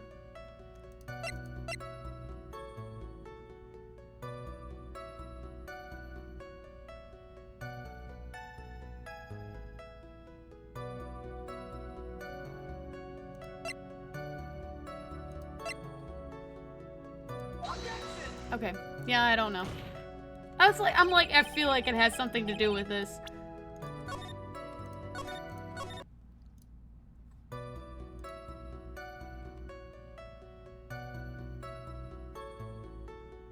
Oh my god, I didn't even finish.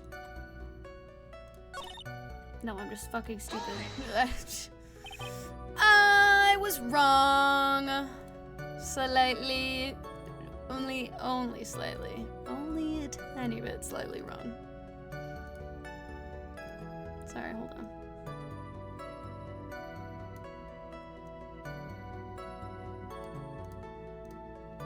Anyhow. Juice? Yes, there was a bottle of tomato juice on the table, so I helped myself. But you didn't drink any of it, did you? Huh? There were no lip marks left on the wine glass to suggest anyone drank from it. I wasn't feeling terribly great, so I set the glass down without drinking it. Miss Andrews, I would like to confirm with you one more time. When you discovered the dead body of Juan Greta, you were in great shock. And that was when you poured yourself a glass of juice, correct? And what of it? My mind really was a complete blank at the time. Your mind was a complete blank? I didn't think that was possible for you. Aren't you rude today? I was so dazed that I made one careless mistake. That one thing. What one thing? Never mind. It's no big deal. What was she starting to say just now? Miss Andrews, I'm convinced that you just said you made a mistake at the scene of the crime. What I really want to know is what this mistake was. Actually, so would I. I'm sorry, it's kind of embarrassing. When I set the glass down on the dresser, I accidentally knocked the flower vase over. Oh, I love her pose. It's giving cunt. Flower vase? Are you talking about the one on the floor in the crime scene photo? The mess of glass shards? I was originally on top of the dresser, but when I bumped onto it with my elbow, it fell onto the guitar case. Why did you withhold such an important piece of information? I'm sorry. I thought that since the crime scene was already in disarray, that people would simply assume the vase was just another part of the mess. It looks like yet another fact has come to light here. Please add this in anything else you have to reveal it to your testimony. I'm sorry, but I have nothing more to add. I didn't touch anything else. Is the one who knocked the flower vase over where it fell into the guitar case. Which the guitar case was closed. Or opened. What kind of flower vase was it? It's a glass vase, and it was fairly big and heavy. I thought I would try to take Juan's pulse. So when I set the glass I was holding down on the dresser, and that's when my elbow accidentally hit the vase. That's odd. I thought she was always in total control of herself. That's what you would like people to think. Always be mindful of the gap between your perception and reality.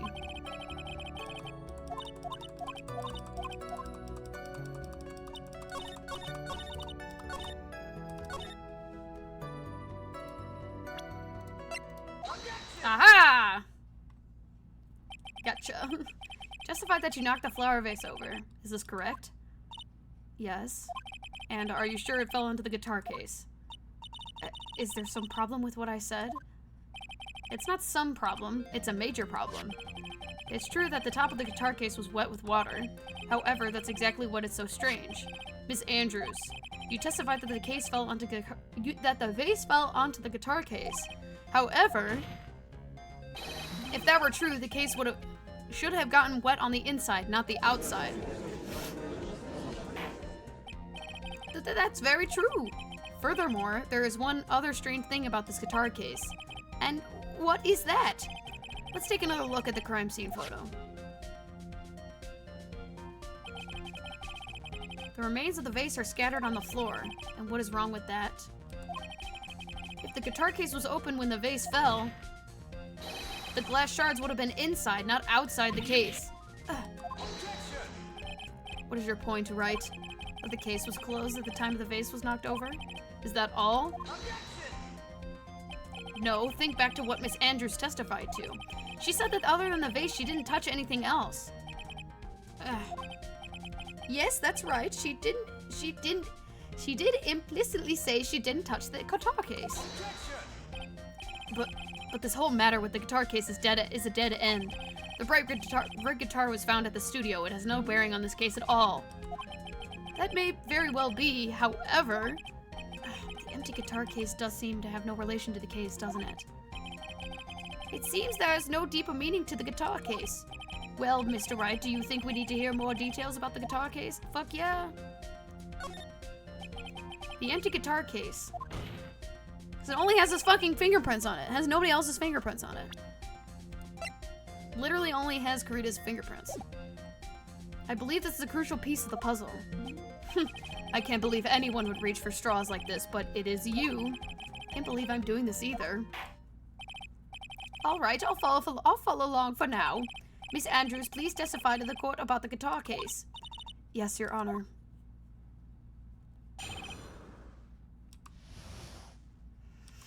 I don't remember too clearly because I was a bit dazed. I suppose I must have opened the guitar case after I knocked the vase over. It's not a big deal though, right? The case was empty after all. For why I opened the case, even I don't know. It looks like this wasn't a very important point. This wastefulness is such a familiar feeling by now, it's almost comforting. Anyway, I'll just go ahead and start the cross-examination. Using any way to change the topic, a convenient escape for a weak man. Okay. Relax. We're on the same side, Edgeworth. Let's chill out.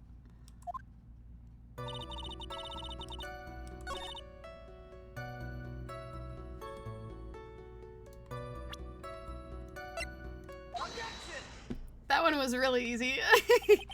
There's no way you were the one who opened the guitar case. Why would you say that? It's elementary, my dear. Because the only fingerprints on this guitar case are those of the victim. What is it, Miss Andrews? You shouldn't assume that I must have left prints because I touched the case. What the fuck are you talking about? What do you mean? What if I were to tell you I was wearing gloves at the time? Yeah, I don't believe you. Why the fuck were you wearing gloves? Gloves? But why would you be wearing gloves at the time? It was the night of an award ceremony, so of course I dressed up for the occasion. Yes, now I remember. I'm almost sure I was wearing a pair of thin gloves.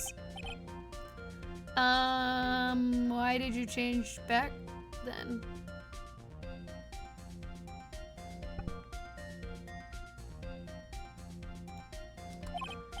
Well, Mr. Wright, it seems the witness was wearing gloves at the scene of the crime. That is so strange. We're definitely at that time of the day where I start fucking around with the lighting on here. You were wearing gloves? Isn't that a little strange? Why is that strange? Do you have something that would prove I was not wearing gloves at the time? Fuck no, I don't!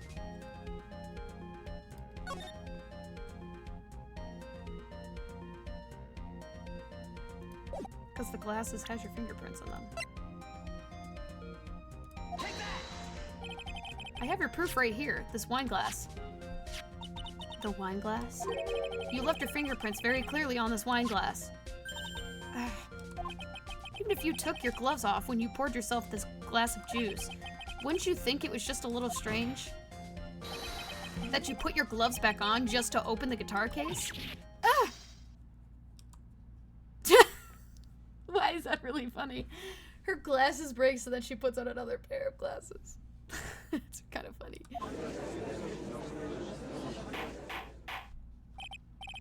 Order, order, order! It's like you hit the nail on the head with this time. What do you mean? I believe that guitar case plays a very important role here. But it's just an empty case. I wonder if it really was empty, though. But the guitar. The bright red guitar was in the studio. Phoenix, drop all your presumptions. What was in that guitar case? What was in that guitar case was not the bright red guitar. You don't mean it was a bright white guitar? Wait, that's not right either. I admit it would be unnatural for someone to do that. So the witness was not wearing gloves, despite the fact that it was on the case. Your Honor, this is obviously the defense's usual misdirection tactic at work. Steer the court towards an unrelated topic and lull us into his misguided... No, Your Honor. Please recall that Miss Andrews had testified that the vase fell onto the guitar case, which means that the case was closed when the crime took place. However, it is wide open in the photo in the crime scene. I am sure this guitar case has some relation to the murder. If you're so sure, right? Then I'm sure you can somehow substantiate your outrageous claim, correct? Please, enlighten us as to why the guitar case has anything to do with the murder. Can you do that, Mr. Wright? Well... Let's suppose for a second that the bright red guitar was not the only thing that could have been in the case. The bright red guitar not being the only thing? You don't mean to suggest that there was a... Y'all gotta shut the fuck up. Sorry.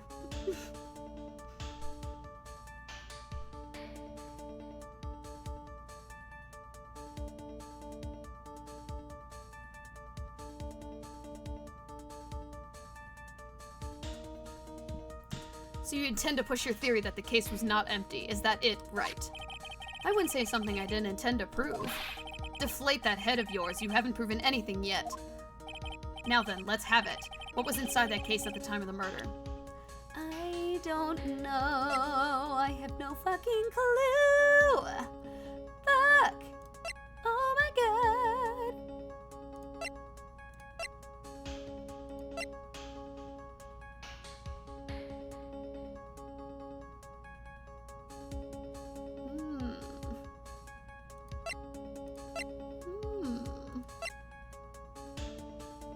I don't know why why that would be in there though. I have no fucking clue. Unless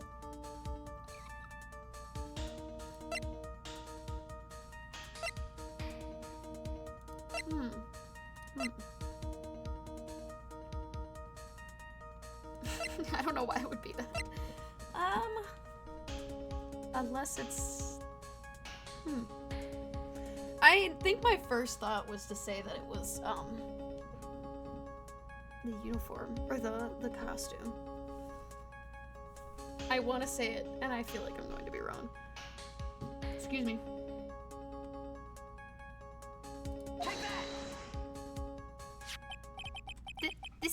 This is a photograph. Yes, but what is important is what's in that picture, Your Honor. In this picture, it doesn't take a genius to see what I mean. What I'm proposing is, inside the guitar case was this Nickel Samurai, the hero's very own costume. What? Booyah! Fuck yeah! I love being smart. Mr. Wright, explain yourself! Wright, are you saying that the witness opened the guitar case to take out a costume? What insane point would there be to doing something like that? That insane point would be to wear the costume, of course. Miss Andrews put it on to hide her identity so she could make her escape. After all, you couldn't let anyone see you leave, could you, Miss Andrews? I refuse to accept your theory. Do you have anything to support such a preposterous idea? Just outside the door was an investigative photographer who was starving for a big scoop. And in the end, she managed to get this shot, correct? You mean this photo? Order! It looks like we've wandered into quite another mess again, haven't we? Nice job, Phoenix. Well, you know my strategy. Speak first, think later. So the real murderer was hiding inside a costume. Wait a second, Your Honor. The Nickel Samurai's costume would have been Matt on guards. Why would something of the defendant's be in the victim's room? And inside the guitar case, of all places? True, that is a little baffling. Mr. Wright, the court would like to hear your thoughts. What is the Nickel Samurai costume doing inside the guitar case? I want to say it's a spare costume, especially if he was still wearing his.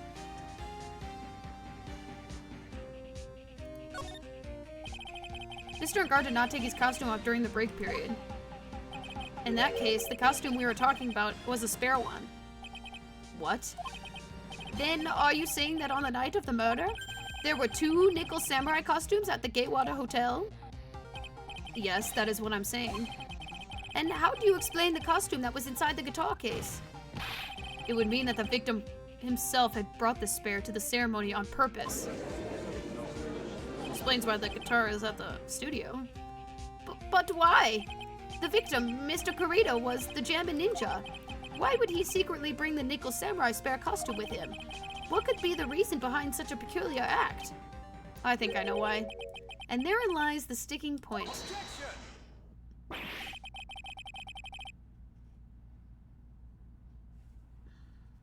Sorry, hold on.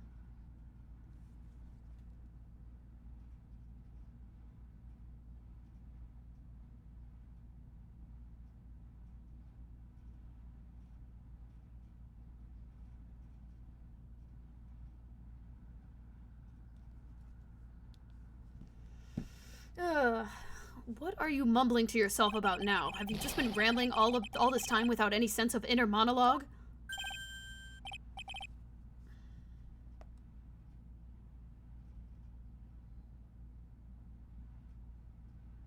Okay, sorry, hold on.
Sorry, give me 1 second, y'all.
Okay, I'm back. Sorry, that was kind of a slight delay. I was dealing with a family thing. Sorry. Anyway. Huh? No, I just... Mr. Wright, please explain yourself. Why do you think the victim had the Nickel Samurai spare costume? Phoenix, are you sure you can explain this one? Think carefully before you answer. And then answer with gusto. I believe in you. Alright, this is what I think. The reason the victim brought the Nickel Samurai costume to the hotel was...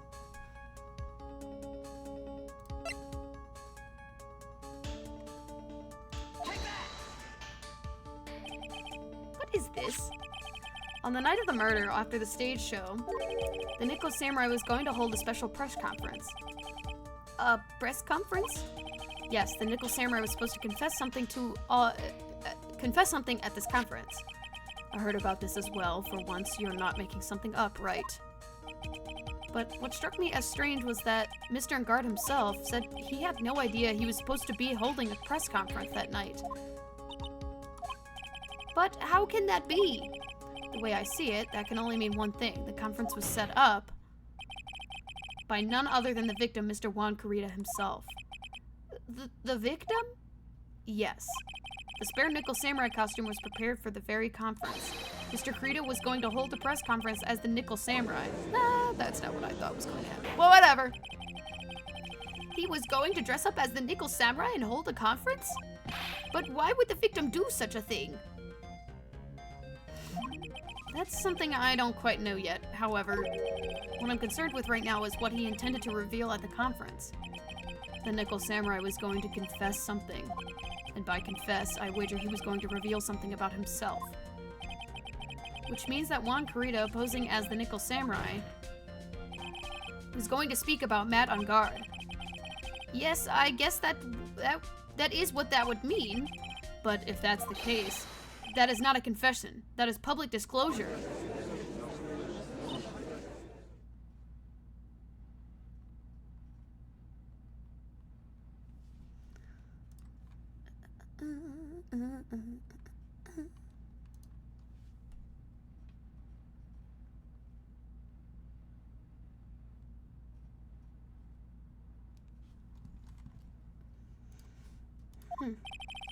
Miss Andrews? I can see why you're pros at what you do. Pardon me? Yes, just as you say, the press conference was set up by Juan. Okay, Slay. Miss Andrews, please offer us an explanation for this. I was the one he asked to help set it up. And the person who prepared the second costume for him, that was also me. You? Juan had bet everything on the Jammin' Ninja this year. And if he lost the Grand Prix, he was going to make sure Matt was going down with him. That's what he thought anyway. He was going to ruin him, huh? It looked like somehow Juan had his hands on a secret so powerful that it would destroy Matt's acting career as had it been revealed. What?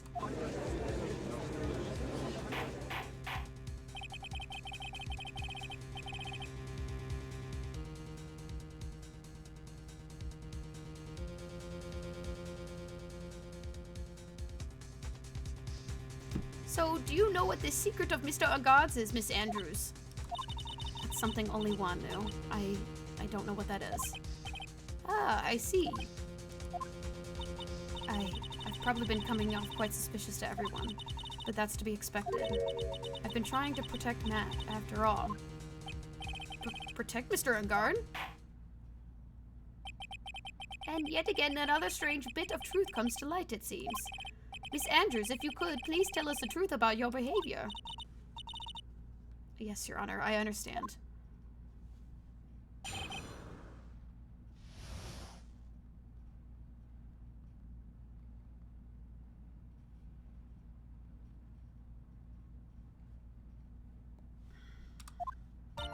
From the moment I saw the crime scene, I had a feeling that Matt was the murderer. Matt had to kill Juan no matter what. He didn't have an alibi for what he was doing at the time of the murder. My thoughts were confirmed by the evidence, of course, the button and the knife. But I'm Matt's manager, so I felt I had to protect him.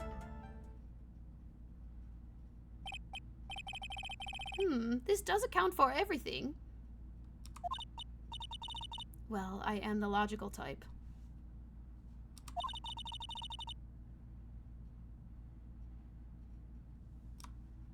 We're finally seeing her true self. She's more nervous than a scared rabbit. If the defense can find no fault with this testimony, I am ready to make a ruling. Please keep that in mind as you cross-examine Mr. Wright.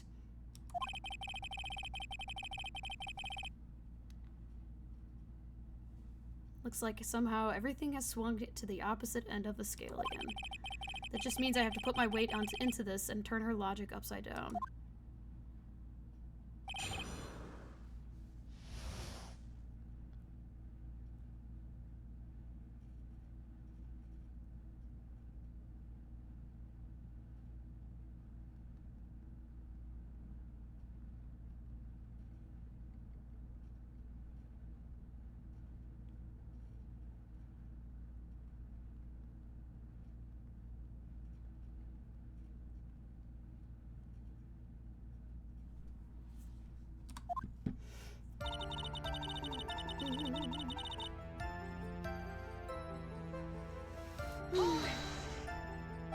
Would you say that was your intuition speaking to you?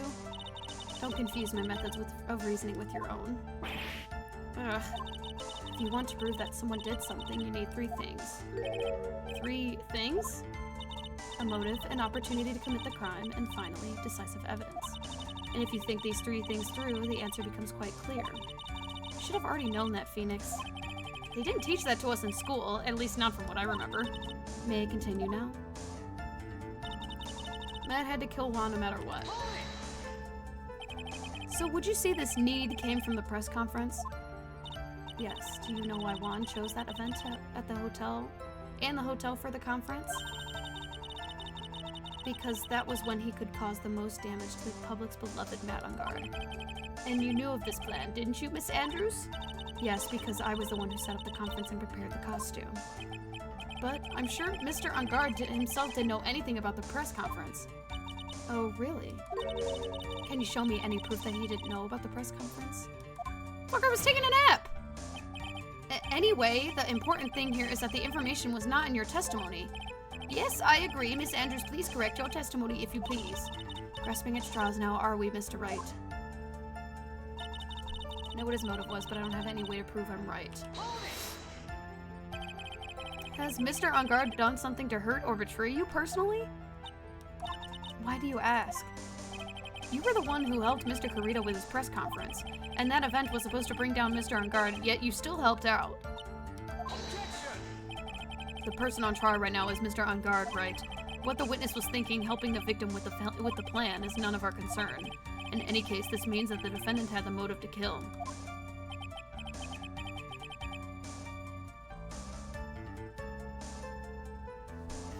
So why do I keep doing this to myself?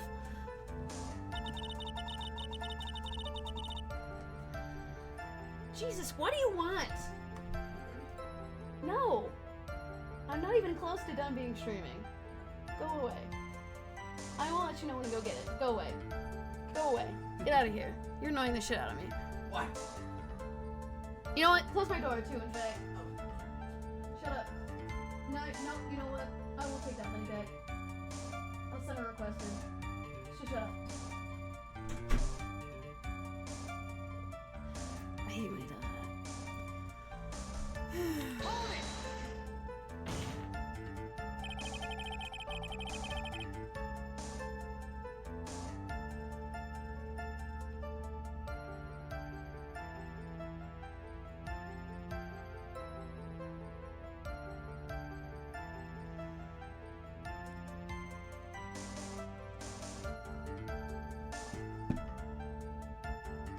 But you didn't you already testify earlier that Mr. On Guard was taking a nap in his room?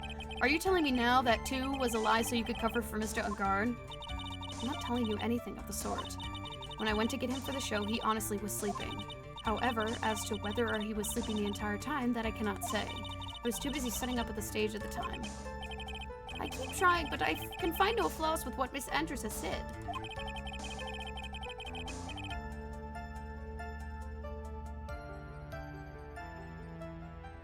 I can't say the same for some people here in this courtroom, however. The judge is glaring straight at Mia.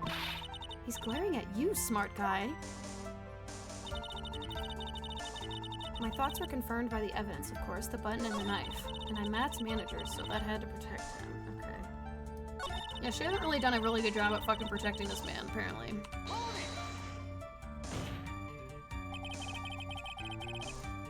You can hardly call the knife decisive evidence. The fingerprints on the knife could very well be a clever camouflage. Then, what about the button? The button? It's clear from the crime scene that the victim and his murderer fought. And during the fight, the killer ripped the button from the Jim and Ninja's costume. You're talking about this button, correct? The button was found in the pleats of Matsukama, isn't that correct? I would think that makes it very decisive evidence.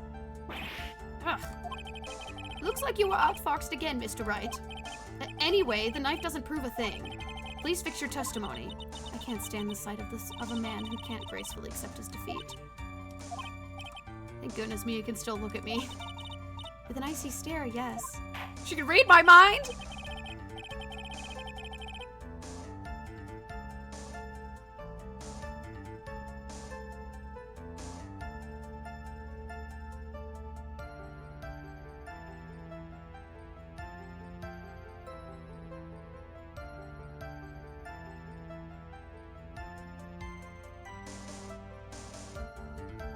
Sorry, I'm still texting my family.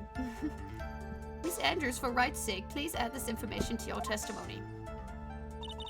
The button was torn off Juan during his fight with Matt. And how do you know that? When the ends of the threads on the button and the costume were matched up, they were found to fit together perfectly, or so I heard. I've heard that before too, but why would Miss Andrews know this case down to such a fine detail?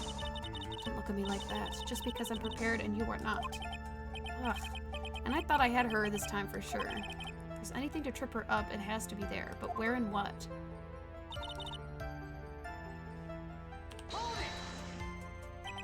But what you really did is stab the guy in the back, didn't you? And at the worst possible time. Very true. Who's to say she really stabbed the guy in the back, as you put it? This witness could have disclosed things about Mr. Ngard at any time. Why then would she wait until there was a large audience before doing so? It's the same reason why Mr. Kurita planned such an elaborate conference. Miss Andrews wanted to cause Mr. Ngard as much damage as she possibly could. This witness bears ill will towards the defendant. This isn't the Phoenix Wright wax philosophical power hour. And please, stop slandering the witness. As expected, Miss Andrews' testimony seems pretty solid. Seems pretty solid. Really? Because to me, it sounds a little wishy-washy. Wishy-washy? Well, I guess we'll see if I press a little more. You should know this by now. But she'll need a strong, decisive evidence to make her talk.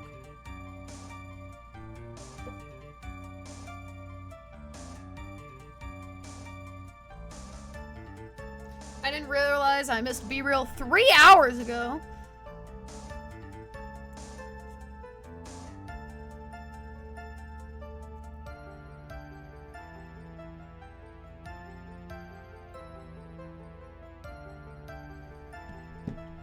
She'll need a strong, decisive evidence to make her talk.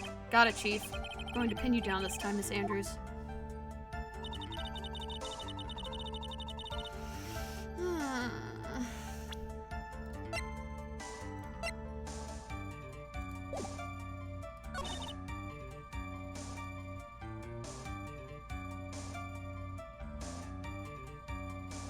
Listen, I have honestly no idea where to go from here.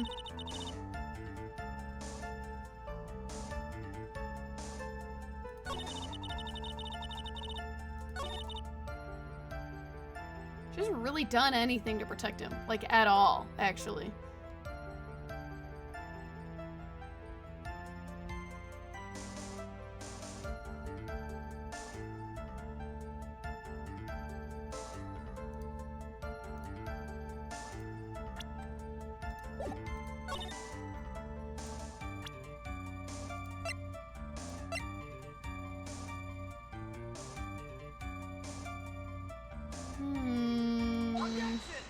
I had to look at the walkthrough for that one, because I really had no idea where I was going with this one.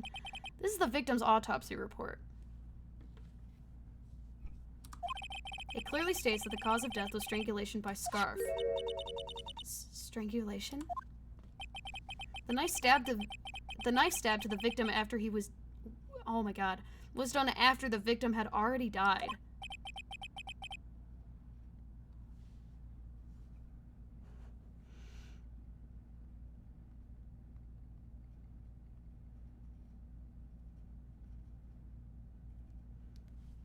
And what does that mean? Let's examine the evidence. This button has the victim's blood on it, which would mean that it was ripped off the costume. When? After the knife was stabbed into the victim. Exactly. Which means...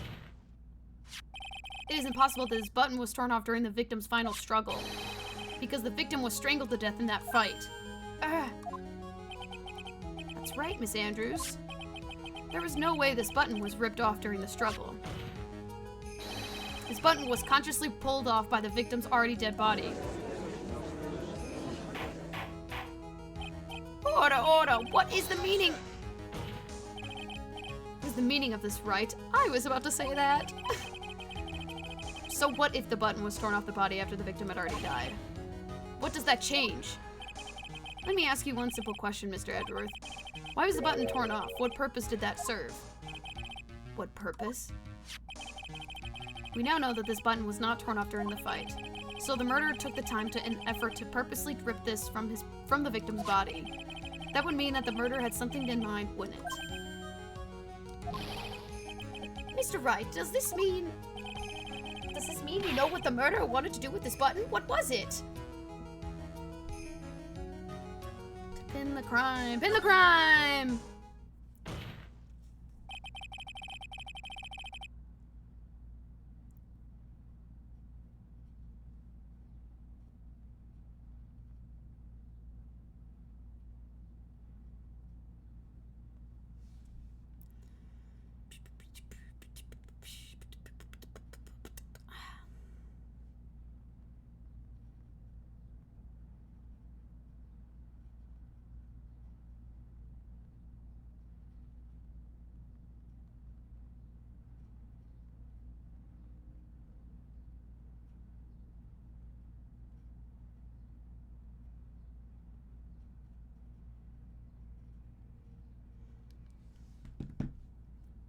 There is only one logical reason for doing something like that. It was to pin the crime on Mr. Ungard.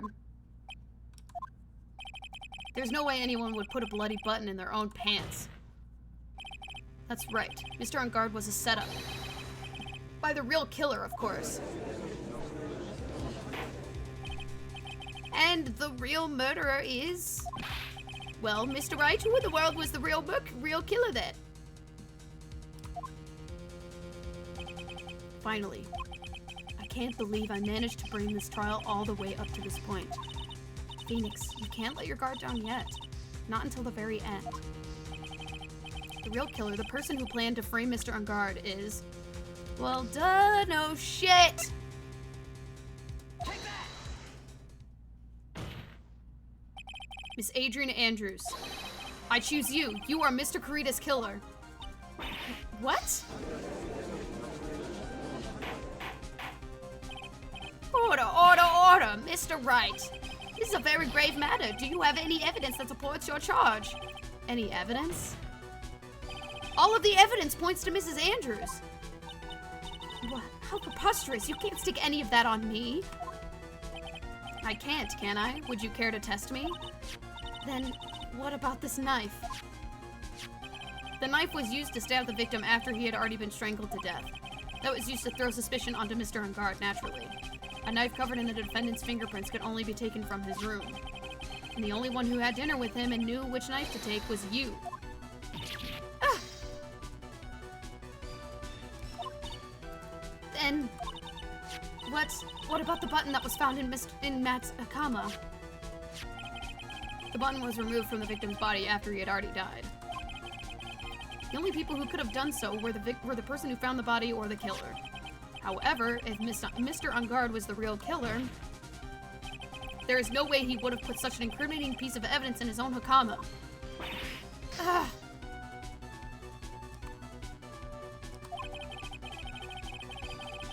The only person who could have put this button into Mr. Engard's Hakama is the person who went to wake him from his nap, which is you, yet again, Miss Andrews.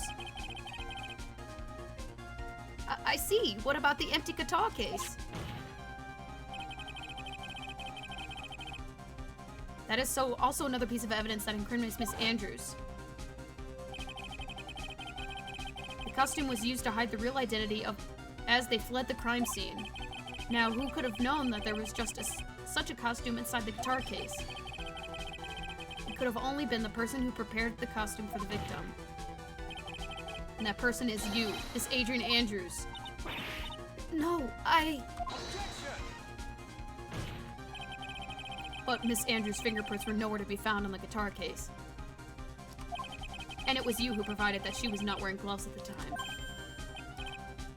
That's right! That's because she did not intend on leaving any prints. If anyone had found out that she had touched the case, they would have asked her why.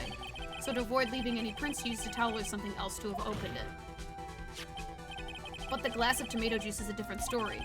Miss Andrews purposely left their fingerprints on the glass to show that yes, indeed, she was the classic day's discoverer of a dead body. Ugh!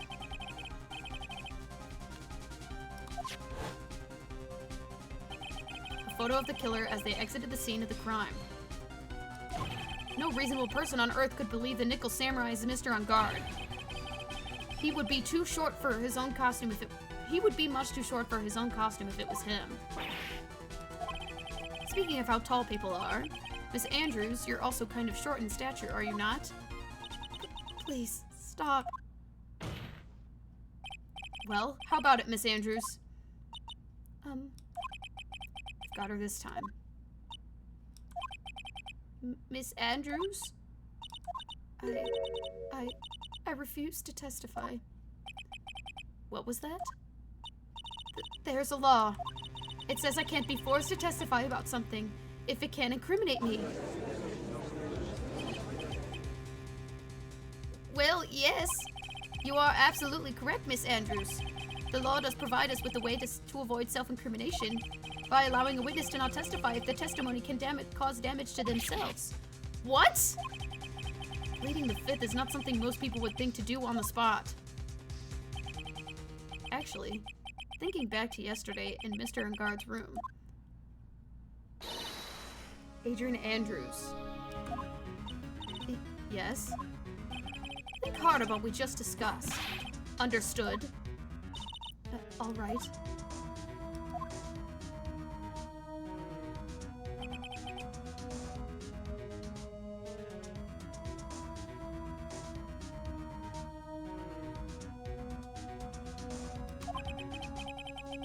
That's when Francisca planted this idea into her head.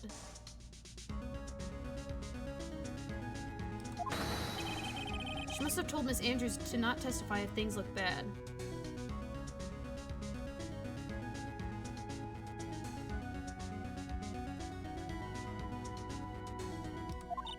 You did a good job proving everything up to this point, Phoenix.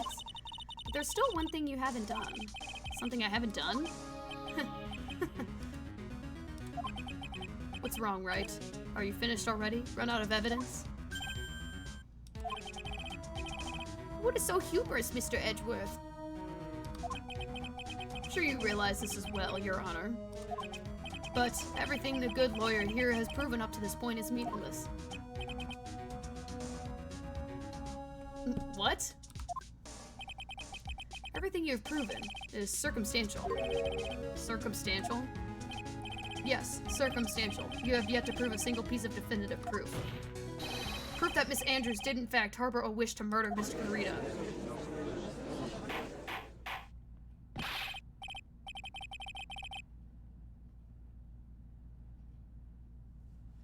Miss Andrews, did you want to kill Mr. Kurita? I believe this may lead me into incriminating myself, so I will abstain from answering. But, Miss Andrews, if you do that, it would be the same as admitting your guilt, don't you think? Maybe so, or maybe not. There is nothing to prove it either way. Besides, you don't even know what crime I would be guilty of due to my silence. No, she's taking that defiant attitude again. Defiant attitude again. Mia, what should we do? Somehow we've landed into the worst possible situation. think we have reached a certain conclusion at this point in time. Miss Adrian Andrews has refused to testify, and the defense's theory has since she is the actual murderer has not been fully substantiated with solid decisive proof. But that's not true. In this situation, there is only one thing this court can do, and that is to declare a recess. Recess?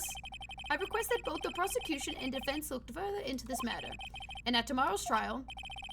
Tomorrow? We don't have a tomorrow. If we don't get a not guilty verdict today, then...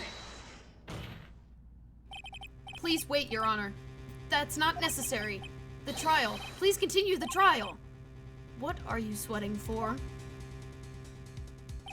Your client is getting one more day to live, isn't he? That's not it. This isn't about that. Edgeworth, I know you know who the real killer is.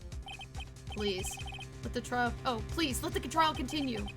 If I don't get the verdict, then Maya... But it's impossible to continue as long as the witness refuses to testify. Now then, this court is... I knew it! I was like, I knew this man was gonna pull out the fucking big guns on this one. And it was like, I knew I had to finish that sentence. It's not impossible for this trial to continue. Mr. Edgeworth, what are you... It's true, Miss Andrews holds the right against self-incrimination. However, the topic of conversation was something unrelated to whatever she may be guilty of, and she has no right to withhold testimony. Yes, that is very true, but actually there is one little thing that I'm curious about, Miss Andrews. When you found the victim's dead body, you poured yourself a glass of juice. Yes, and? Can't help but think of how unnatural that is. Usually when one finds a body, they are shaken up, not stirring a glass of juice. So my actions were unusual, but I've already... Before you speak, I want to state that if you have a reason behind your actions, I would like you to testify that to that effect. Testify? Your Honor, I would like to request that the witness testify again as to what happened when she first discovered the victim's body. Whatever we find out in this testimony should in no way implicate the witness.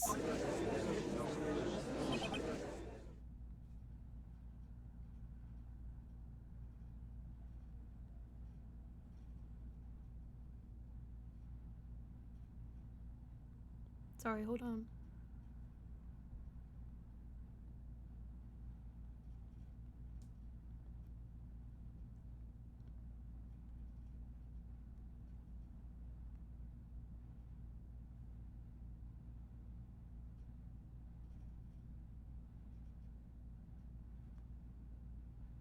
I'm gonna go to the bathroom real quick, by the way. I'll be right back!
Anyway, I think we should be almost done, by the way.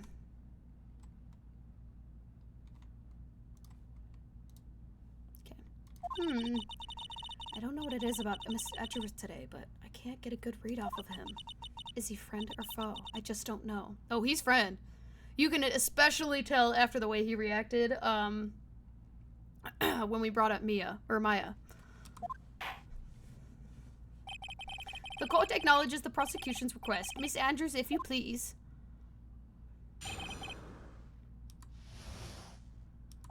A glass of juice. I didn't really pour it for myself. I was surprised when I walked into the room and saw it in that messy of a state. And Juan, he was sitting slumped over and tired looking in the corner. When I saw him sitting like that, the thought of he was dead didn't cross my mind. That doesn't fucking make any sense. To be honest, I thought he had just fainted or something, so I went and poured him some juice. When I realized that he was dead, that's when I knocked the flower vase over.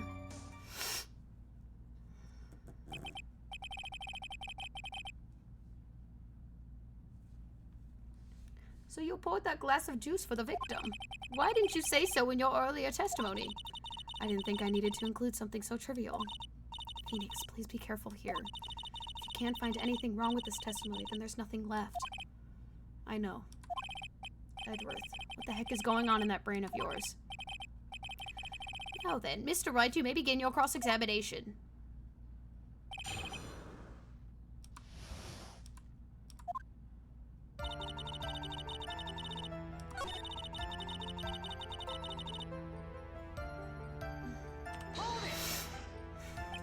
So, it was a mess? Are you sure it wasn't messy because of your fight with Mr. Kurita? I understand your frustrations at not being able to prove your theory. However, before you go accusing people of crimes, go find yourself some evidence. And then, what did you see next, witness?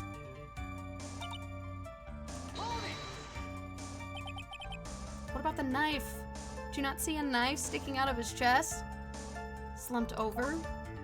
Yes, he was just sitting there, with his head tilted forward, eyes closed. He really looked like he was sleeping. Is it just me, or did that right there sound a little odd?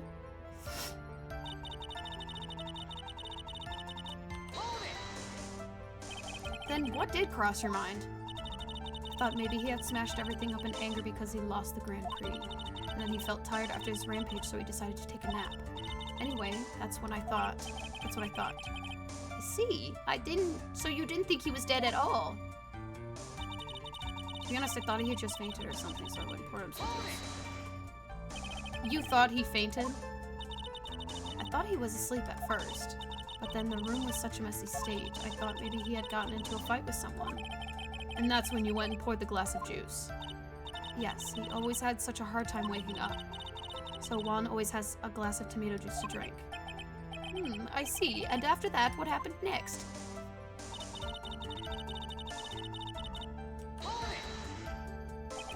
And how did you come to realize that he was in fact dead?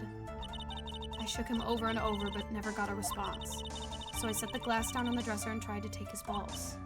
But I was shocked, and staggered backward. And knocked the flower vase over, so that's what happened. Yes. This is what it all comes down to. Huh?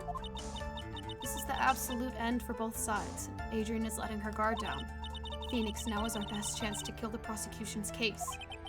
Isn't that a bit harsh? Miss Andrews, will you try to tell us the truth this time?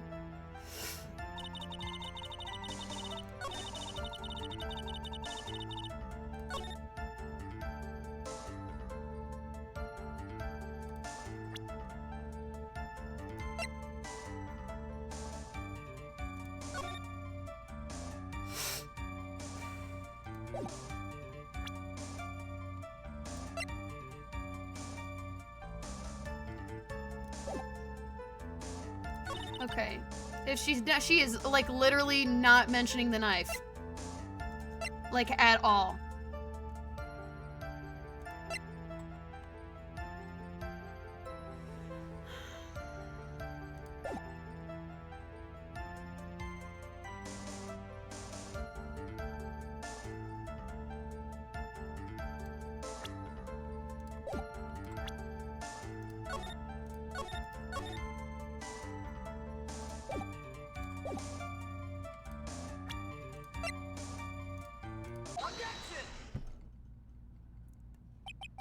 I don't even think I presented the knife.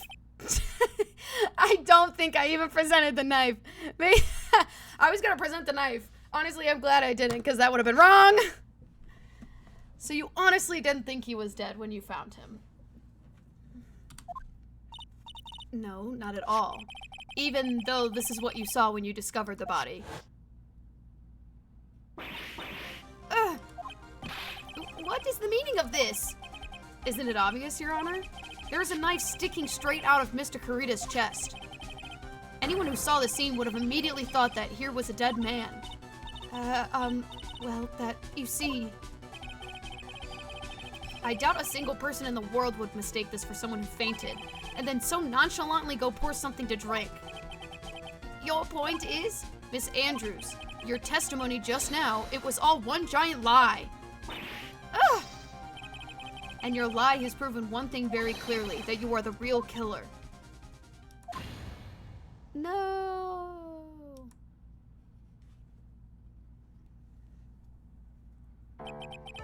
It looks like the defense has somehow brought the ugly truth to light. The defendant, Mr. Matt on guard, is not guilty after all. But that's impossible. You're wrong.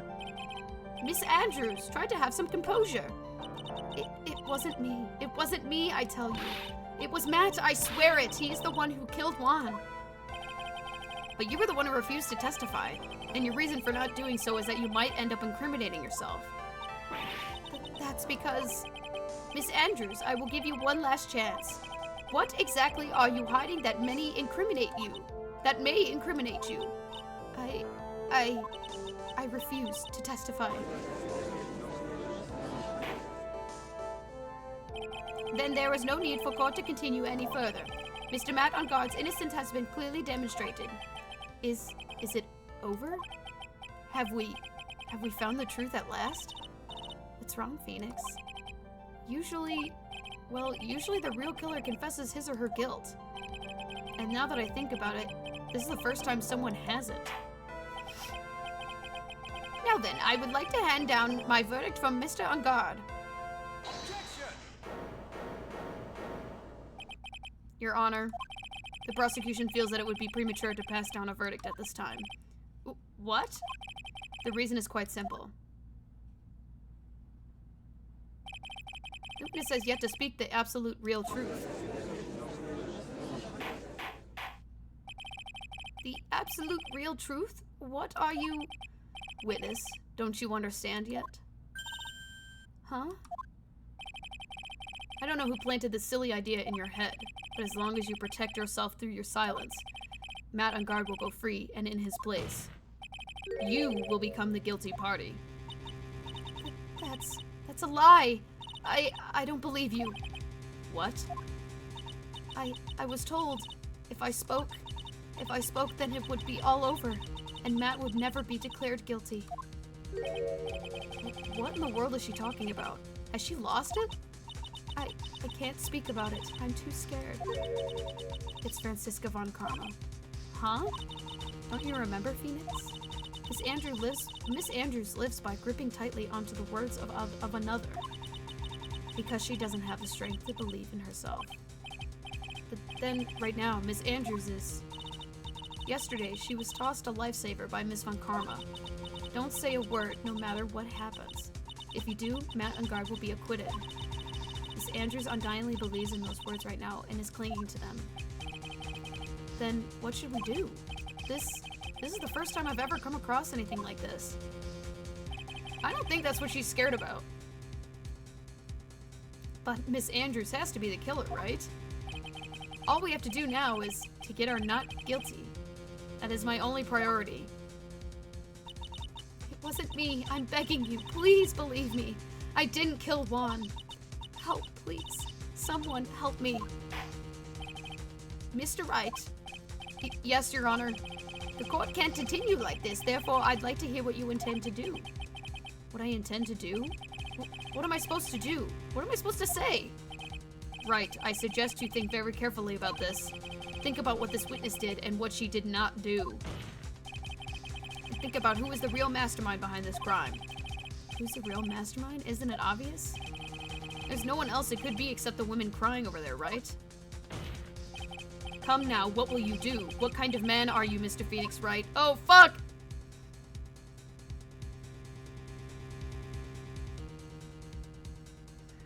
I understand what it wants me to do. Because she definitely is, honestly, I mean, she was probably forced to do this because, by, the guy that is holding,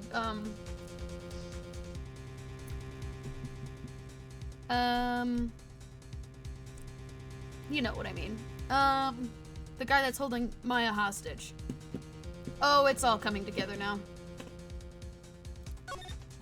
She's scared of him, as we are of him, too.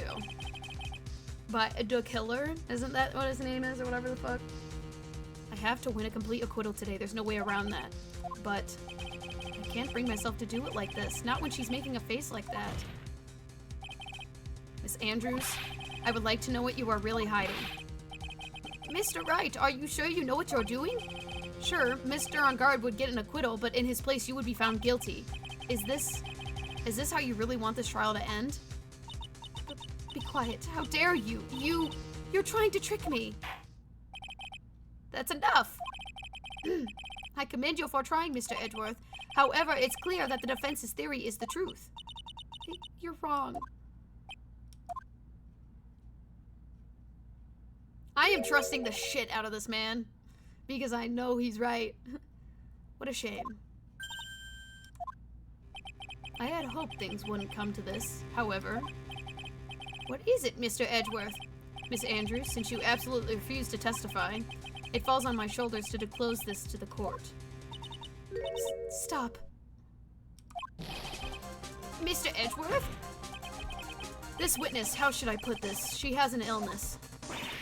What? And because of this illness, she has tried to commit suicide in the past. Oh! She's mentally unwell! Oh my god, that's crazy! Stop, please stop. No matter how much you want to hide it, it's no use. I have the evidence right here. Ah, that's the second part of the suicide report, the attempted suicide report. What will you do now, witness? You know what I'm about to do, don't you? I will now reveal to the court the true nature of this pitiful woman known as Adrian Andrews. The secret of her dependent nature. Having other people know about it scares her more than anything else in the world. Please, please stop! I beg you!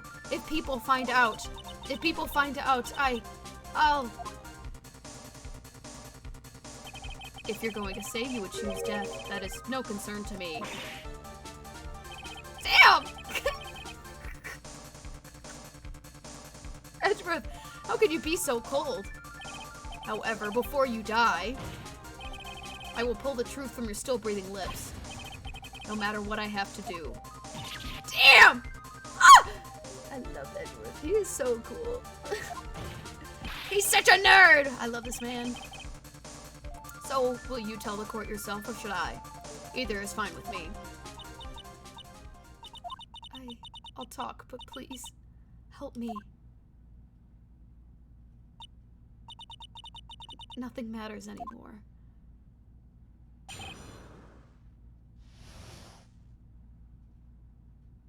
Damn. I feel so bad. When I first saw him, I really thought he fainted, honest. When I realized he was dead, that was when I formulated my plan. Once I made sure there was no one in the hallway, I made a dash back to Matt's room. And then, I stabbed Juan's dead body with the knife and ripped off the button. Just when I finished and was returning to Matt's room, I had a bit more of an inconvenience. That's why I ended up using the nickel samurai costume. Stab the body with the knife? But why would you do that? Isn't it obvious to pin the blame on a certain person? A certain cowardly man. What do you mean by all of this? It might take the court a little while to understand, but... this is the truth. The real killer is Matt. The scumbag of a man. I'll never forgive him. He's trying to escape his guilt again, just like the last time. Last time? So, Miss Andrews stabbed the victim Juan Carita in the chest with a knife. However, she didn't do it with murder in mind. She did it with the intent of framing Matt on guard for murder. And this is her crime. See, now that I believe. What? How is this possible? I mean, wasn't Miss Andrews supposed to be the real murderer? Mr. Wright, please get over your shock and commence the cross-examination.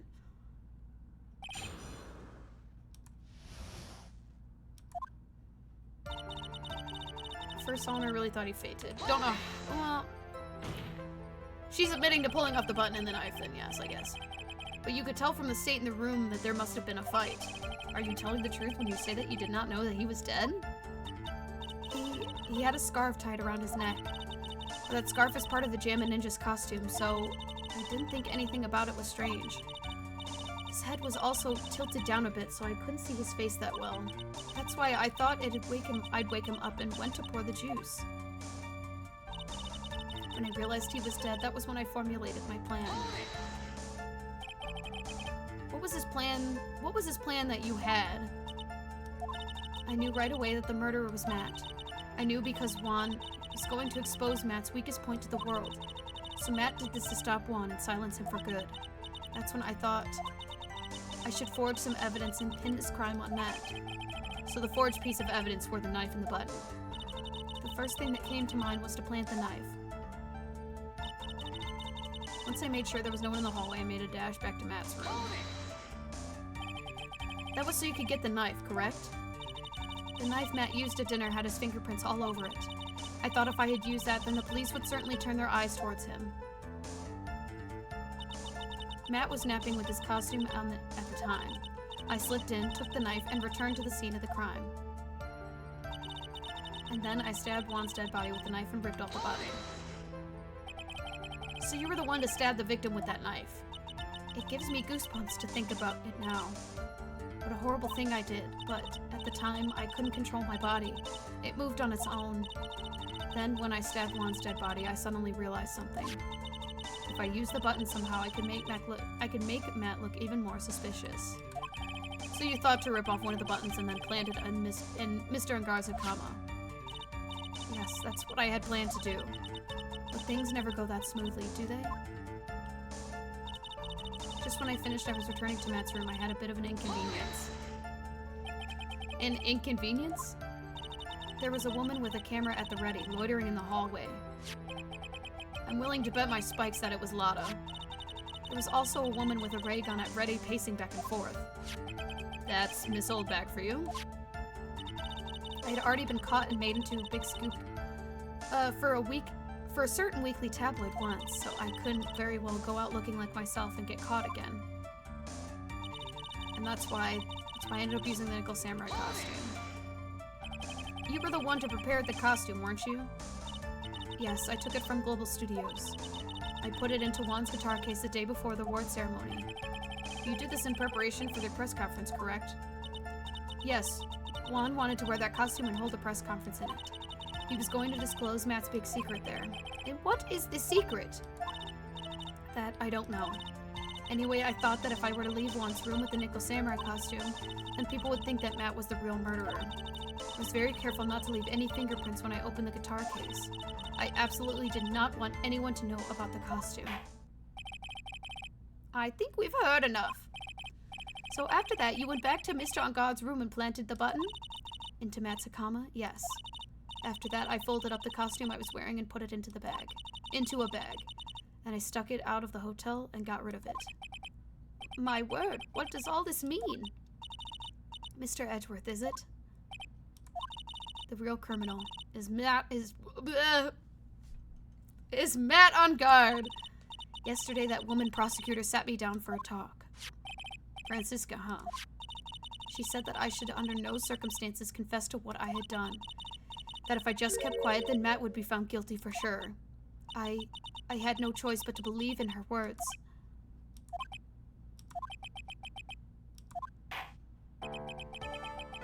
What this witness has done is clearly unlawful.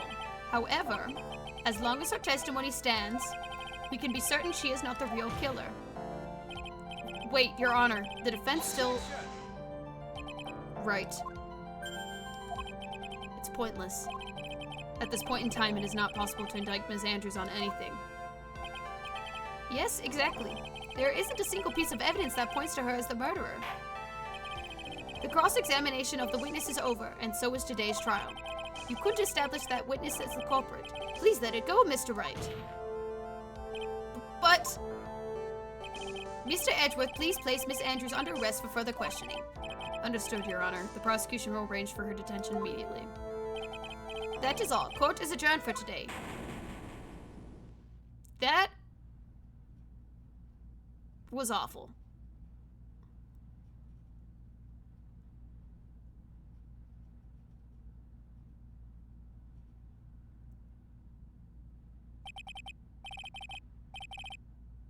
Oh my god. Today's trial is over. And I didn't win an acquittal. Witness, would you mind if I asked you something? Edgeworth? What is it? Before you leave court today, I wondered if I might look at one thing. The card in your hand. It's had my interest for quite some time now. What exactly is it? Oh, this? Mr. Wright also asked about this. Although I didn't remember at the time you asked me about it, Mr. Wright. I remember just now. I found this in the room that day. The room? That day? Yes. I found this card when I discovered Juan's body. It was lying there next to him.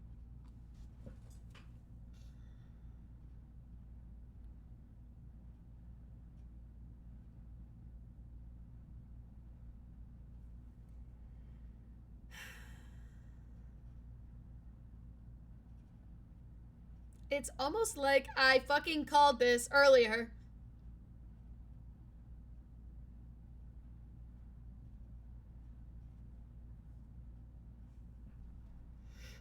Oh, ignore that. Check the... Right now? Ignore that message. That pops up anytime anyone mentions the Discord.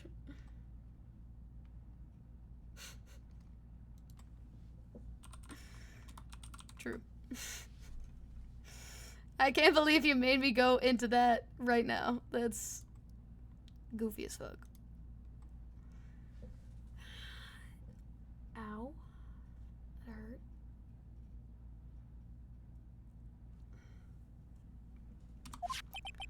You found that card next to the victim's body? I suppose I must have unconsciously slipped it into my pocket. But it's not as if this card has any relevance to Juan's murder, right? No, but now I know exactly who the real fucking murderer is.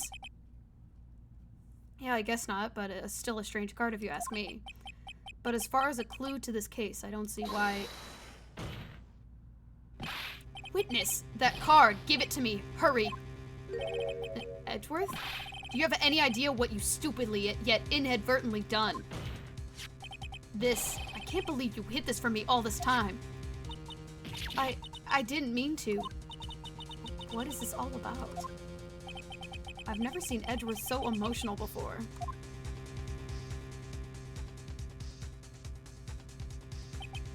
That card. What in the world is it? What does it mean?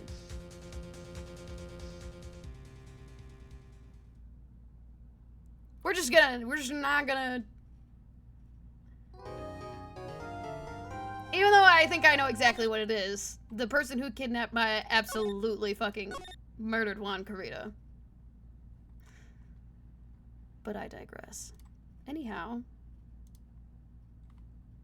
So that was that. That was really long, I'm not gonna lie. It took about as long as I thought it was going to, though. So...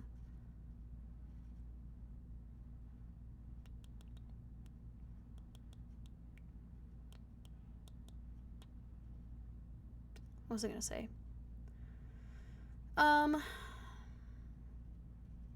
So, okay. I remembered now as I was literally looking at my Switch. My Switch holder, because my Switch is back there, actually. I was looking at my TV. Whatever. So next week we'll be doing more Ace Attorney.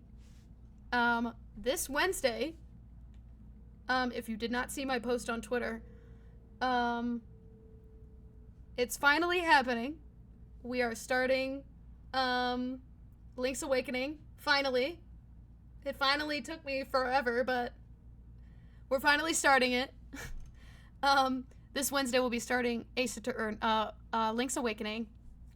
And then this Friday should be Ben, you're making it worse. This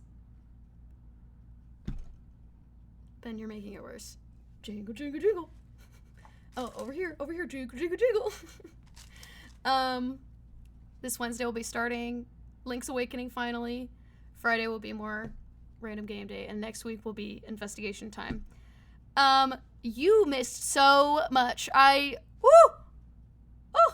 Yeah, I know. I started early today because, I said at the beginning, Kirby is coming home from his procedure today. He had finally gotten his balls off. He is finally ballless, neutered, in fact.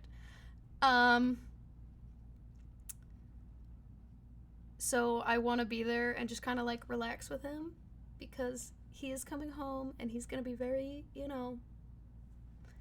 day one of recovery, baby. I would feel really bad trying to stream while he's literally in so much pain. So, yeah, he needs about a week to 10 days to recover, as I was told. But yeah. But yeah, I'm very excited. This is a really good case, though. I actually do really am thoroughly enjoying this right now. So I'm excited to, like, actually continue it next week. I think probably because this last case sucked so bad, personally. I didn't like it at all. That this one is looking like fucking... It's really good. It is really good, though.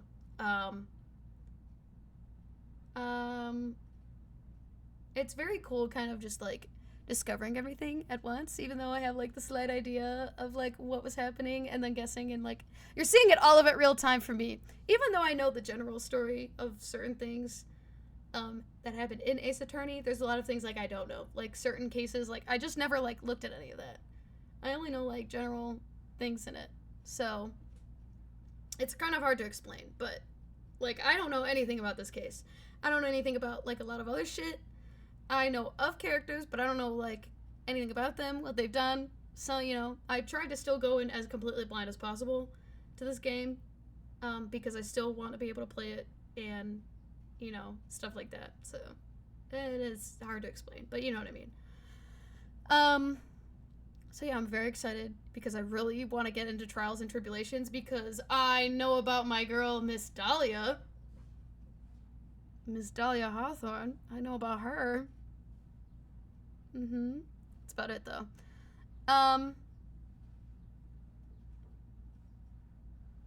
Yeah, I am very excited, though. So, this Wednesday we'll be starting Link's Awakening. And I have to think about what game to start afterwards. I might appeal to Matt, and do Minish Cat. But who knows? But for now, stream is over. I'm hot, I'm hungry, and I miss my cat. So, I will see all y'all next time. Bye, stream. Bye-bye, stream. Bye, stream. Bye, stream. Bye.